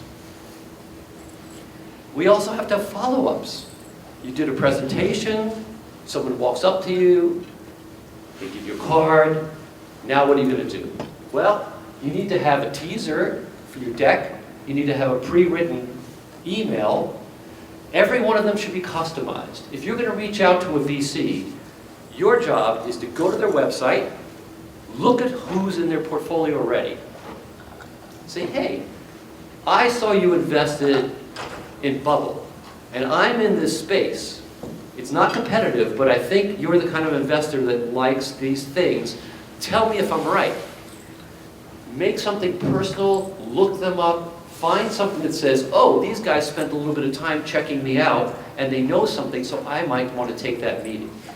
Don't just send a generic, hey, I'm doing this much money, and I need this much money, and I'm in this space, and I did all these, and I got all these awards when I was in Korea. None of that's going to help. So we need something, a forwardable email. What's that for? So if you have a friend that's going to do a warm introduction for you, don't make them write the email. Write a really nice email for them to forward. Do the whole thing necessary so they can say, hey, Tomas, I saw this company. I'm going to forward you this thing because I think it's in your space. You do all the work for it. You do not make the guy that's referring it do that work. You also need a cold template, something where you don't have a warm template, right? What are you going to do about that? You need to have a financial model that shows what you're doing and how you're going to make money and how you're not going to run into the ground. You need a go-to-market strategy, competitive analysis, and a data room. If you do a presentation and you start engaging with somebody and you don't have this stuff, they're going to stop until you do. So, again, it's back to preparation. So we have to do the storytelling. What's the storytelling? Want to know, what is it? Who is it for? How do we make money together? A lot of these presentations are written like they're grants from Coca. I'm going to give you money and I'm going to make this thing. And then what? I want 5x in 5 years. If I give you $1 million, I want $5 million back. Show me how that's going to happen. Get me excited, right? Show me your passion. All three of us talked about be passionate. I don't want a house flipper. I don't want somebody who's doing this because they think they're going to sell it to Microsoft in 2 years. I want somebody that's solving a problem that they're so important to them, they're going to go to the wall. I've had a few presentations now that people gave me that were just terrible. And I turned to the founder and I said, I want you to imagine for a moment that in order to do this, you've got to take a homeowner equity loan against your mother's house and give that money to the company. And if you're wrong, she loses the house and she's going to be homeless. Based on the presentation you gave me today, would you risk your mom's house? And I've had founders say to me, no. So why should I give you money? You have to believe in so much that you would risk your mom's house. That kind of passion, that kind of certainty. So don't get into the whole personal story about how you got there before you talk about the product, because they want to know if they're in the right space first. But then you can talk about your background. Say, here's how I got here, here's why it's important to me. Product first. So, this is all about value creation. That's not what VC stands for, but it really does. So let's talk about these crazy valuation things. I get people ask, my group is so good. They're so experienced that we're worth more money. But that's not really how it works. If you were doing a $1 million seed, and let's say you had a $4 million valuation for it, you're kind of making me a promise. You're saying, like, in 18 months, when I need more money again, we have sold enough stuff that it's 4 to 6 times more than it was when we started. Because if you don't have that kind of revenue in 18 months, you're going to have a down round. People are going to look at you and say, like, you promised me you're going to be worth $4 million. What happened? Nothing good happens if you pull a valuation where you can't hit the numbers, because we're basically investing in future value. And the next time you raise is when that value hits. So if you don't think you can do it in 18 months, ask for less than. What can you do in 18 months? Think about that when you're asking about valuations, just as a back of the napkin kind of idea. Okay, so a lot of times I ask people, like, how do you make money? And they say it's a subscription. That is not a business model. A business model is like, I'm going to sell this for 50 bucks. It cost me 10 bucks. I'm burning $50,000 a month on this many headcount. I think I'm going to break even third quarter next year. It's a confidence building exercise. I want to know that you understand your numbers well enough where you're not going to run the company into the ground. You can't just say, I'm doing recurring revenue without telling me how it's recurring, how often it's recurring, how you're spending your money, how much money is left. If you just say it's a subscription, you're just going to lose interest and people are going to think you don't know how to run the business. Don't do that. Okay? So, you need enough runway, you need to raise enough capital to carry you to the next financing. So, what milestones do you need to do that? You should know what that is. How are you going to get there? You need to tell me how you're going to do that. When will you be profitable? What do you need to raise again? Who are you thinking is going to fund you? You should know the answers to these questions before you get into a funding meeting with a venture capital person. They're thinking about all this stuff and you need to have those answers. So, your job also is to ask the investor questions. You should just do whatever it is and not ask any questions. You need to know about them. So, what's the decision-making process for this guy? What's the sector experience? What's their communication and involvement? How many investments do you do a year? If they do 2 a year and they're saying 1,000 people, that's terrible odds, right? How big is your check? Does it fit? When was your last investment? That's a great question. You know, if they haven't done anything in 2 years, you ought to know that. Are you interested in my company? Be brave. Ask them. Like, I'm sitting here in a meeting. Are you interested in this? Just ask the question. They'll probably tell you the truth if you just ask. What's your process? This is also important. So we had a meeting, sent you some slides. What happens next? Well, in my case, I might send it to my analyst. He's going to look at it and say, yeah, it's on thesis. No, it's not stage compliant. Oh, they got somebody on the cap table that looks like, oh, it's a Russian oligarch. We better not do this, you know. There's going to be a process. Someone's going to look at this first and decide whether other partners should be involved. And then we'll get together and have another meeting. You should know what their process is, because if they go dark or something doesn't happen for a while, you need to know why. and you know when to inject yourself back into the process. Ask them what the next steps are. You need to ask these questions, and you need to know the answers to them. Otherwise, you're not having a really good communication with the venture person. So, some tips, right? Over-prepare before you get here. 80% of that work before you get on a plane. Use somebody in the US venture system to scrub your deck. Look at the things you have, take some coaching. And by the way, if you do this with a few different people, they're going to have different things for you to do. Each person has a different style. And I had one, he's here at the show actually, and one guy said, I've talked to 3 venture people, and one guy told me to undo all the things that the other guy told me to do, and then you're telling me to do something else.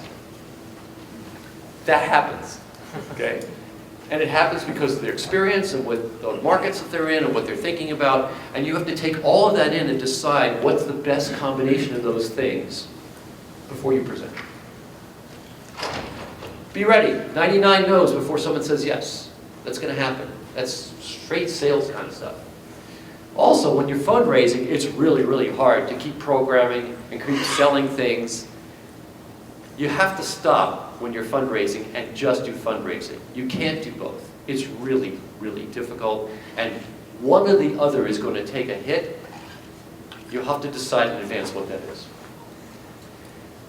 The last item here is a real bugaboo for me. I can't tell you how many times I've been set up for a paid-for mentor. I'm being paid to talk to somebody and help them. And they're late, or they missed the meeting, and the excuse is, well, I had this sales call I had to make, and I had to go do that. You're just wasting everybody's time. People like us are very expensive, and you usually can't get to us. It's really hard to meet people, like the 3 people at the table here. So if you've got a meeting and you don't show up, or you make some excuse, or you come late, it's the end. It's just like, you'll never see that again, and you'll get blacklisted in a lot of cases. Okay, someone asked us in the pre-questions, some tips for CES, which is really late because it's too late for anybody who's got a booth here. But I wanted to mention a couple things that, for the next set of shows, you should think about. CES is a great example of a strategic show. There are 400 reporters here looking for a story to write. Reporters write about news. If you talk about your announcements before the show, it's no longer news. They're just going to find the next news story. Now, the AJP people know this really well, right? There's showstoppers here, PepCom. They bring the reporters into one room, they feed them, they keep them locked up for 4 hours, they're looking at all this stuff, and they sit down at the tables and they write the stories for Show Daily the next day. Save something for shows that you could say is brand new, that has never been talked about before, and you're going to get free media, because they need to write about something new. If you say everything before, it's no longer new, and they're just going to find the new thing. So, quick PR tip. Second, booth messages. As you walk around the show, just like the table we'll have in front, if there's 3 people deep, no one can see the messages on the table. Messages need to be over your shoulder where they can be read from the aisle. And it can't be more than a tweet, 140 characters. If I can't understand why I should stop, I'm going to keep going. I'm moving at 2 miles an hour. We've got 15 miles of aisles here to get through, and I'm looking for keywords and things that would make me stop and say, you need to stop here. If you have some vague, generic, and I have lots of pictures of bad booth signs, I'm not going to stop. But the things that are good, the things that are in my space, even if I don't know if it's stage complaint, I'm going to stop for. But if I can't read it, I'm not. The other thing that you can't do is you can't bring your poster boards from the labs with all the details and expect someone's going to read through all that. The cognitive load on people going by is impossible. Literally. The sign has to have a tweet, and then you can have a nice conversation when they come over to find out more. Okay? So, what does a typical CES day look like for a venture person? At least mine. I usually have an early breakfast meeting, like 7:30, 8:30, first thing in the morning. I plan around here an hour to get to the venue because traffic, Ubers, Zooks, accidents, all this stuff. I've already pre-decided for each day of the week which hall I'm going to. I am not switching halls. If I'm going to be in Eureka Park Bottom tomorrow, I'm not going to get on the bus and go to LVCC. I pack all of the appointments I have for that day in that building so I don't do pattern switching. It's impossible. You're going to waste 45 minutes each direction. Don't do it, and don't make somebody else do it. I'll review and confirm the meetings that are coming. Crazy things happen, meetings are going to cancel, people can't do something, someone has a car wreck, whatever. So try to do that. And I block out 2 specific sections to walk the hall, 2 one-hour blocks, or 2-hour blocks. So not going to do meetings, walk, find things, look around. I already have figured out where I'm going to have lunch. I'm going to go to that predetermined lunch, and nothing's going to stop me from doing that, because if I don't eat, I'm going to fall down. Tomas and I were looking at our steps. Yesterday I did 25,000 steps just doing the upper hall of Venetian. I'm going to eat lunch no matter what. If I can do it with somebody, I will. Then I check for gaps. If there are any open sessions I want to see that happen to be in a hole that I didn't plan, and if there's nothing, I'm just going to go back to walking. But it's got to be in that hall. I'm not going somewhere else. Okay, end of the day. If you haven't tried this, get on the monorail and go anywhere away from the conference center and get your Uber there. Don't get an Uber outside the conference center, it's impossible. But for $5, you could go pretty far away from everybody and get an Uber really easily. So try that. There's a published CES party list around all the time. You want to know what all the side events are doing? So we're going to look at that list and see if there's still time to meet anybody at these events. Get back to my room by 11:30. Scan all the business cards that you guys just gave me. Make notes about all the things that you just gave me. And then try to send follow-up emails out before midnight. That's what a day looks like for me. If you have a lousy pitch, I don't have time for you. Okay? So, hopefully that gives you a few ideas of what we're doing, how you might go about your day, how to deal with people like us when you're here at the show, and hopefully before you come to Silicon Valley, things you might change. Thanks.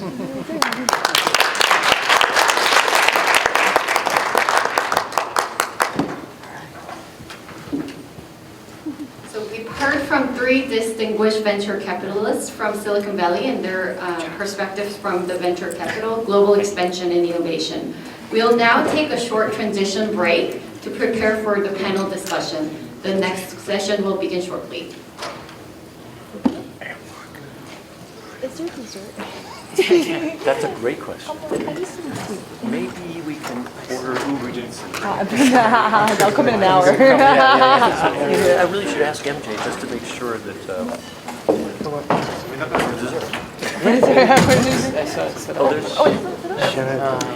I have your contact. I have my daughter doing movie in Korea. She's doing it all Hollywood and Europe too. I think one first job coming soon. She was born and raised in Los Angeles. Really? 4 years she jumped in there. She's producing now. When I get the lecture, I feel like so much things like maybe connect to her name is Esther. Connect to you, maybe she might get some from you. You might get some from For sure, no, that'd be great. Oh my god, thank you. Do you have a card? My just Perfect. this Your card? yes. Probably this is Okay, perfect. So I will make a note of that in my notes app that you have. So your daughter's name is Esther? She's in Korea, so she just left yesterday after the vacation. When she came, 손 들면 but anyway, I think that she's so much 동영아. venturous, so she went there.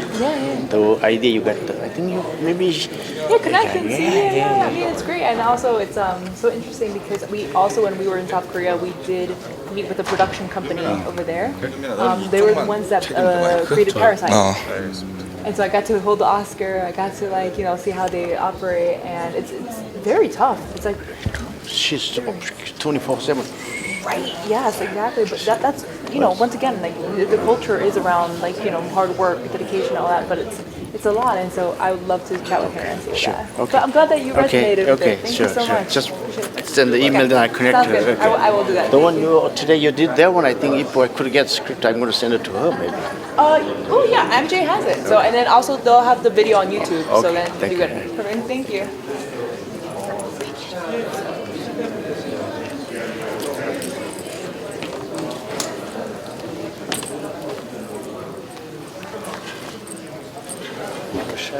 Very impressive. Very impressive. Oh, thank you very much. Appreciate it. Thank you.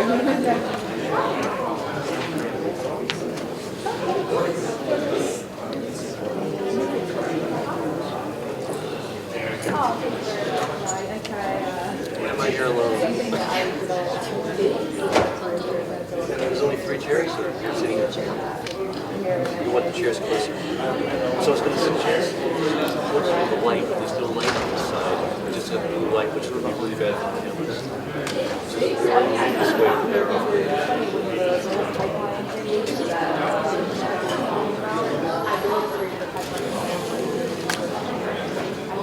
I think I chased him.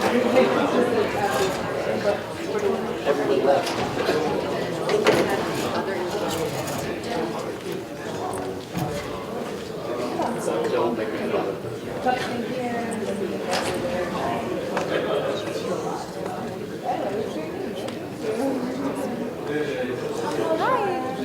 Hi, what's your name?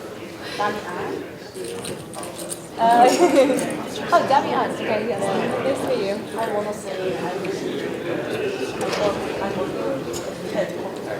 You, sir? Oh, you thought it was like a TED conference? Oh, thank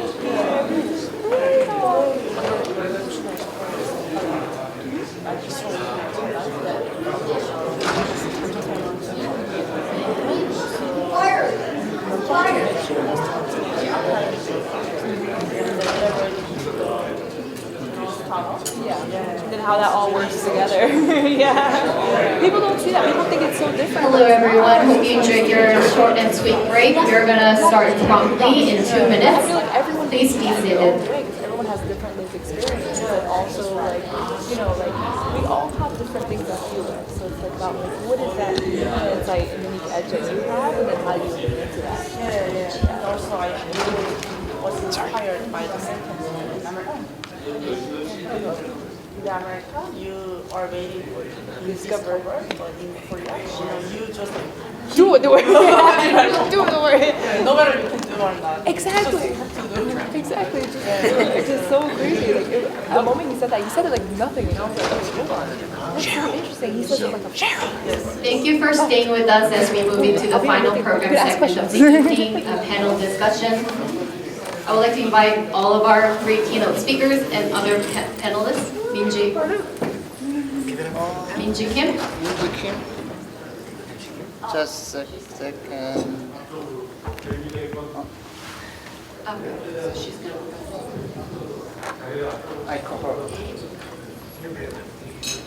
I guess the speech is really bad.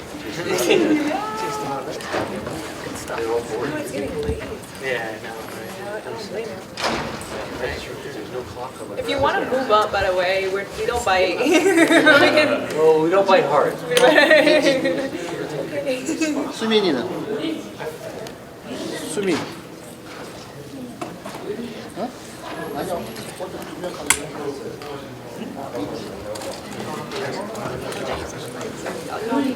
Yeah. I'm a loud person. Perfect. No. Yeah. I'm honored to be joined by Michelle Ainstock, venture partner at HPteKventures, Cheryl Campos, former head of venture growth and partnership Republic, Tomas Kowajiek, founder of 415 Ventures, and Minji Kim, senior investment manager at We Ventures of Korea.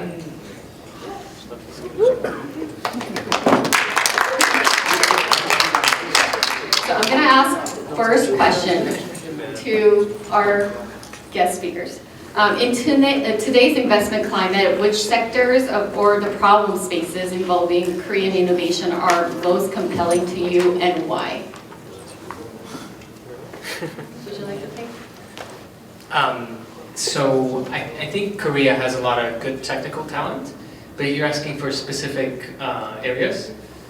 So I think there's a lot of founder grit. I spent actually 3 weeks in Seoul through Plug and Play, so looking at companies and mentoring. So I think there's this energy and this grit. I've talked to one founder, and she was describing how she started in Korea first, and then got some traction, and she immediately said, "Look, I'm just going to shut down the Korean one and just go all in." So I don't know if there's specific. There's a lot of hardware talent for sure, given Samsung, all these other companies. But I think people have this drive, so I'll be very sector agnostic, particularly in the early stage for that. Great, thank you. I'll be quick. I invest in healthcare, so specifically femtech, so improving the lives of women, and silver tech, so improving the lives of elder folks. And I know with the silver tsunami and everything that we are more than ever tasked with finding ways to support those that are aging. And so I actually more specifically really want to see what happens with menopause, because that affects every single woman, and that also is something that I think is deeply underserved for how many people it affects. So those are things that I'm looking for, and I've invested internationally, and I would love to consider any of those that are within that specific sector. Great, thank you. So Ignite excels at the confluence of digital health, wellness, femtech, beauty, much like Cheryl, but we're very, very early seed stage. So finding novel ingredients that K-beauty, Korea is great. A lot of novel ingredients coming from there. So companies that are going to take these novel ingredients and turn them into final products and then bring them to market, those are things that are very interesting for us. Also, as she mentioned with silver, aging in place and all the technologies around that. I'm looking at various different video and non-video solutions. And if someone falls down, but if they have, if the camera can tell there's something wrong on their face versus they just fell down and they're embarrassed, it's good to have the kind of AI that will distinguish between that. So there's a lot of these kind of things that I think are very good coming out of Korea. Great, thank you. So let's move on to the next question. So from a Silicon Valley and the US perspective, what does global ready actually look like? And how is it different from being successful in Korea? Sure. Thanks for picking on me. I think it's pretty showing curiosity. I think it's not just English wording of your deck, your slides, but showing curiosity to U.S. buyers. So if you look at the American market, very homogeneous, about 300 million people, great purchasing power. So if you're a founder trying to break into the American market, you should maybe replicate the product market fit that you have, but try to adjust it to the American system. Look at what is the buying behavior, what are the workflows that people actually use. So I would encourage to start with the US, probably the most competitive market you can. So if you succeed here, I think that's a great sign. Also, biggest venture capital in the world, right? So this gives you an advantage. Very competitive, things move really fast. So if you can succeed here, I would encourage, with your global strategy to start there. But obviously, there's different ways to slice that. Yeah, building on that a little bit, I think something that gets missed sometimes is doing the grunt work, the smiling and dialing of making customer discovery calls, customer validation calls in the place that you're going to. You can't make the assumption that just because it's been working where you are, it's going to work the same way. So you need that feedback, initial feedback, before you make many steps. And what I find sometimes, they just call like 5 or 6 friends and family and cousins. We're talking about 25 calls to 50 calls a week. Now maybe you have to hire some interns and give them a list of questions to ask, but you really need to break that down to understand if you're going to go global. Yeah, my 2 cents on this, I think, because we've already said a lot on how to be global ready. We spoke for an hour on that. I do think something else that I wanted to talk about just very briefly is when you talk to a VC, like don't ever doubt yourself that you are not supposed to be there, right? I do think that there's a level of humility and like that comes with the culture, that love, but at the same time it doesn't help you when VC is a lot about confidence game. He kept saying confidence building, all that. Like it's really important that you come from a position of strength versus one where like, you know, some founders I see are like begging for money and I'm like, no. You're presenting an opportunity to me where we can both make a lot of money. So like act like it is and it will become. And I just want to really put that on like the cultural side of things and like making sure you push through that. Thank you. I want to piggyback on what three venture capitalists already said, but I wanted to also hear from Minji about do you resonate with what three Do you agree with us?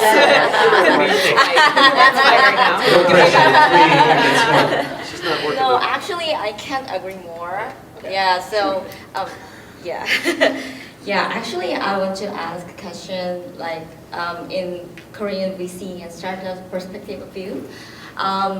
Actually, there are a lot of like Korean software companies want to entering U.S. markets, you know, and as Thomas mentioned, like AI accelerating global like competition a lot. So we need to go to the U.S. market, but you know, it's like crazy. It's very, very hard for us. So in your view, what does the Korean like deep tech or like software companies need to be recognized as like real technical competitiveness in US? What is the like, most important things for the Korean startups? What do you think about that? You're supposed to answer the Yeah, question.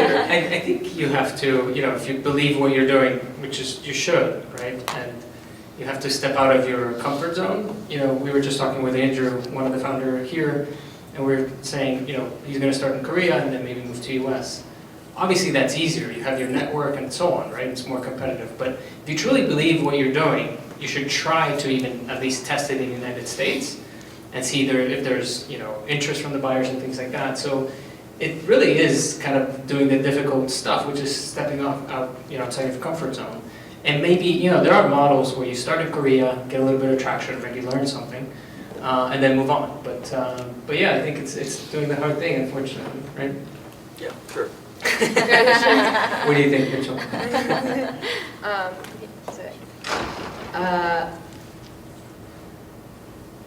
I'm not sure if I agree with that actually, which I know sounds weird. I'm always going to be team founder. Like do whatever is best for you that makes sense, that also will allow you to keep as much equity as possible, in my mind. Because I do think a lot of times as VCs, we obviously want more equity for the capital, but capital is cheap, right? It is about the time and effort that you're taking to create this startup, right? So if you have your serious advantage in Korea, sure, go ahead and do that.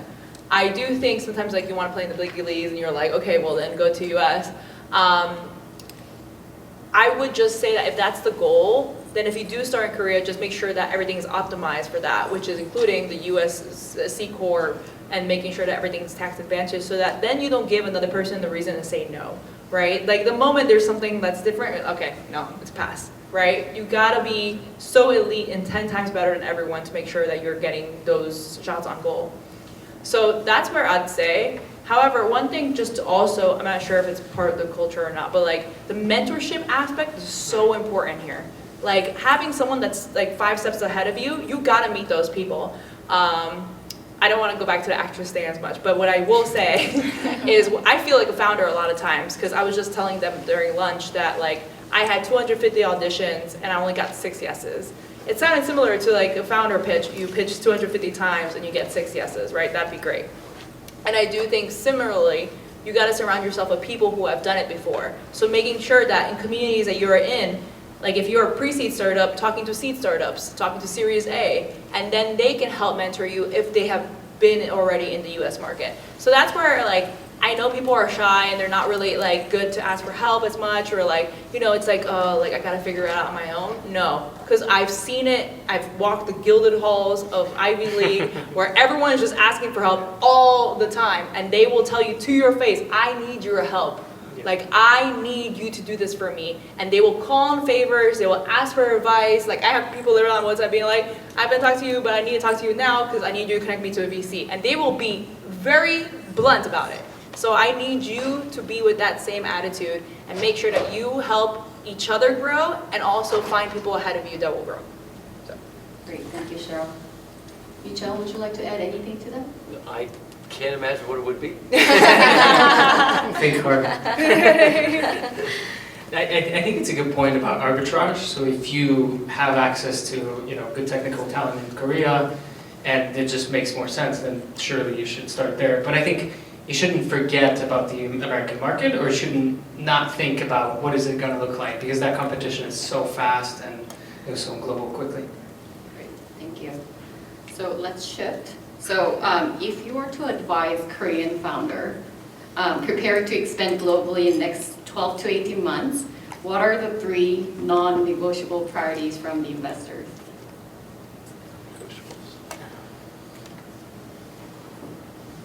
So you need to be coachable.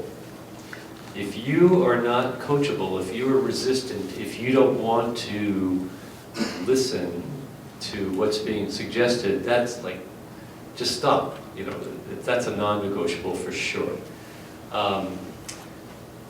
Another non-negotiable is not to, after you've made changes, not to revert to your old safe deck that you like and then pull that out of the ether and not go with all the work that was done.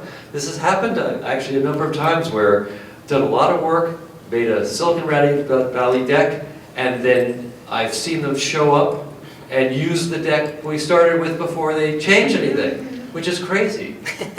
But it's not uncommon. So that's like a no-no. Don't do that. And don't make the mistake of overestimating how much revenue you can make, and be very conservative about what market share. Maybe the better way to say is, I see unrealistic total available market kind of slides. Like, hey, I got this giant bubble. It's a $7 trillion market. Don't fail to say what part of it you think you're going to get. The market might be really big, but you know, I'd like you to tell me what you think you're going to get out of that. If you have no idea out of this big market how much of it is yours, I think that's a problem. Anything to add? I think clarity is also a big one. I agree with the coachable clarity. You know, make sure you're able to clearly communicate. You know, who are your customers? Who's going to buy this? Like, you know, just very crisp, short answers, I think, are really useful. I'm not sure if I have 3, but I will say one is knowing why you're the only person in the world with this unique insight that can really take this to the moon, right? Take a look at the VC math. Like, taking the VC math into account, if you don't know like how this could become a unicorn, because the power law is in full effect, right? It means there's a small number of bets that we make that make the big returns, which means that you also have to believe that you're the one that's going to make it to that level. And so if you can't accurately, like an elevator pitch like you mentioned, or like just succinctly say why you are going to make it as a unique product differentiator, I would say like that's a really big thing. That, like, it's a red light basically that pops up, and you're like, if they don't even believe in themselves, like, how is this going to work? And so, and then also just doing your due diligence. But I know you guys do that, so you're good. Thank you. Let me say one more thing. Oh, okay. 4 non-negotiables. I'm making up for the last. Don't lie. Oh, okay, that's true. No, Ooh, seriously. sorry, I did not. So we are being paid to take risk. That's our job. There's lots of ugly things that are in the middle of all this stuff, and there's lots of risky stuff. But you have to disclose all the risks so we can make a good judgment. it's totally unfair for you to hide something, and we're making a judgment call unless we know all the facts. And if you hide something, that blows up the relationship and a lot of other things. So just be straight about things that are not perfect. Not a problem. 100%, and I will piggyback on that example because that happened recently to a friend of mine in DC, which basically they gave a bridge round to one of their portfolio companies, and turns out that portfolio company used that money to create a new startup that they were not in. Ouch. Bad. That is not good. And VC is a relationship game. So people will talk, people will blacklist you, people will never give you money again, and you do not want to burn those bridges. So that's a really good point that you make. Well, we'll poison the well for you with everybody. Right? Also true, yeah. I think it also comes down to, you know, if you're lying, there's like a it's double negative, right? We can't help you, right? This is like a risky game, a lot of things are going to go wrong. But if you're lying about the outcomes, then, you know, the VCs can't help you, or, you know, the network of VCs can't help you. So that will like hurt you twice, or kind of infinitely. Blacklisted, right? Right. Thank you. It doesn't matter what country you're in, we'll find you. We'll find you. Great, thank you. The last question from me is, how should Korean startups think about building credibility and trust with global customers and investors when they lack an established international brand? So let's start off with milestones. Milestones are forms of promises. So look at what you can do, hit the things you can do, and don't miss them. Now, I've had at least one, and maybe more, of situations where people had a really good excuse for not hitting this particular milestone. Totally legit. But if it keeps happening, it's like, that's impossible. You just can't deal with that. So again, it's part of that trust thing. You know, pick a milestone that's good, hit it. The other thing is, side note, if you win any contests or competitions in Korea, that is not traction. Don't put them on your slides as traction. Look at all the things I won. Look at all these awards. If you got a paid-for POC, I love it. If you won something from the university, I don't care.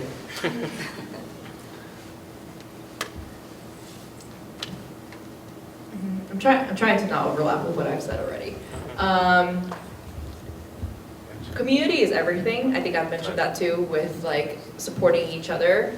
But community also means digital communities. So finding your developer communities, people that can vouch for you and can really say that you're legit in what you do, that can go a long way, because you would never know, once again, who they're connected to. I think LinkedIn is awesome. I also think CTD.ai, I use that a lot because you can link your email and your LinkedIn together, so then you can also triangulate and say like the people I've emailed are also connected to these people in LinkedIn, and so it finds like the warmest connections. So really leveraging AI to your advantage so that you can find the right people to build that community online, because being a founder is so hard. Like, you'll think like, am I crazy at 2 o'clock in the morning? It will consume you. And so like having people that understand where you're going through can go and can help you have longevity in this space.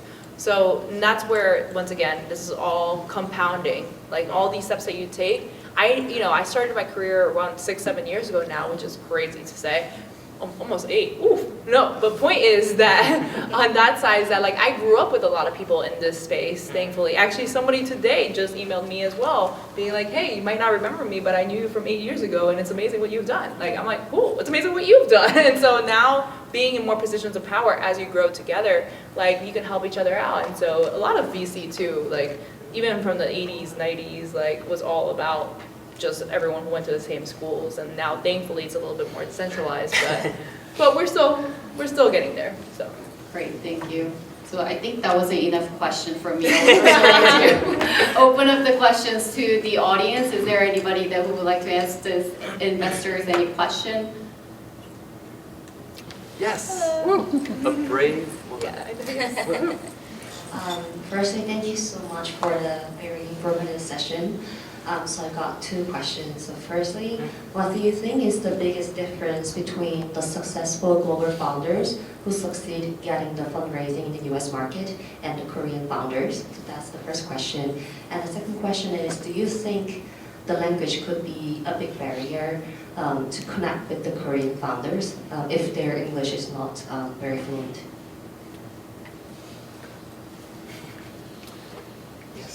Yes. Yes. You need to come with a translator if you can't do it. Yeah. The other thing is you need to come with the CEO. I've had plenty of times where there was a coaching session set up, and the CEO sent the Western Regional Marketing Manager to meet with me and find out what that guy told you and come back and tell me what he said. No. The person who runs the business needs to be in the meeting, and if they can't speak English, they need a translator. Right. Just stop. I agree. The second question you asked, what's the difference between successful founders that raise venture capital versus Korean founders? I think a lot of it comes down to what you were saying in your presentation. So, adapting to the culture, using LinkedIn, that's huge, right? That's such a powerful tool that you can use. Adapting the slides to more Silicon Valley way, being more transparent, being much more direct. American culture, particularly in Silicon Valley, is very direct, very transparent. Tell me how I can help you. And, don't beat around the bush, don't tell me all the context. I want to know exactly what you need and see if we can work together. So those would be mine. Yeah, I would just, I would echo the being direct, confident, believing in the big vision and being able to sell it correctly, I think is the biggest difference between successful and those that are not. And the fact that if they already have some network here, that goes a long way for getting meetings. I would say a warm intro is your best intro. If cold can only go so far, warm is you met someone and they can vouch for you that you're cool, they met you in person, great. Or even if just via Zoom goes a long way, forwardable email. Yeah. I do those a lot. So always happy to support on that. And I think one more thing, it really is numbers game, like Mitchell was showing.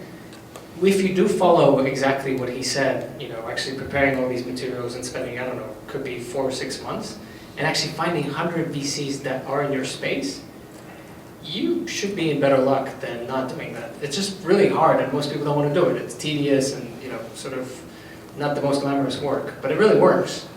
So if you can find these warm introductions to these 100 VCs, because the math is pretty awful, right? Most of them will say no. So doing that is 200 VCs minimum, I feel like, in this environment. I think and also to echo on the dry powder side. Dry powder just means how much they have left to invest. There are a ton of zombie funds that are not investing anymore. Like they've invested all their capital, they're just walking around saying they agree VCs. A lot of it is smoke and mirrors, which means that you also have to discern which are VCs that can actually invest and which can't. So I've invested in like 4 companies last year through Next Wave. So I'm telling you, I'm an active investor. I would not waste your time otherwise. Some people just want to feel like they're powerful and talk to founders and waste their time. I think it's horrible, but to be honest, there's no checks and balances in this space. So people will just get away with what they want to get away with. So just also be mindful, increase the number of who you talk to, and also take a look and see when they've last invested. And I think that will help you save a lot of time. After I walked through Eureka Park, I became a zombie investor. No, but we like Michael. We can go on. Great, thank you so much. So what stands out from this discussion to me is that the global scale is not just a single leap, but it is a series of disciplined, well-timed decisions that need to be made by the founders. So this officially concludes the official program of the AJP Global Innovation Growth Summit of 2026. On behalf of AJP and Ajumidiorgroup, I would like to thank all the speakers and partners and participants for being part of today's summit. So the evening does not end here. So if we invite you to stay and continue networking with the investor fellow guests this evening, and we look forward to welcoming you again as part of the AJP Asia Startup Summit Series throughout 2026. So thank you, and enjoy the rest of your evening.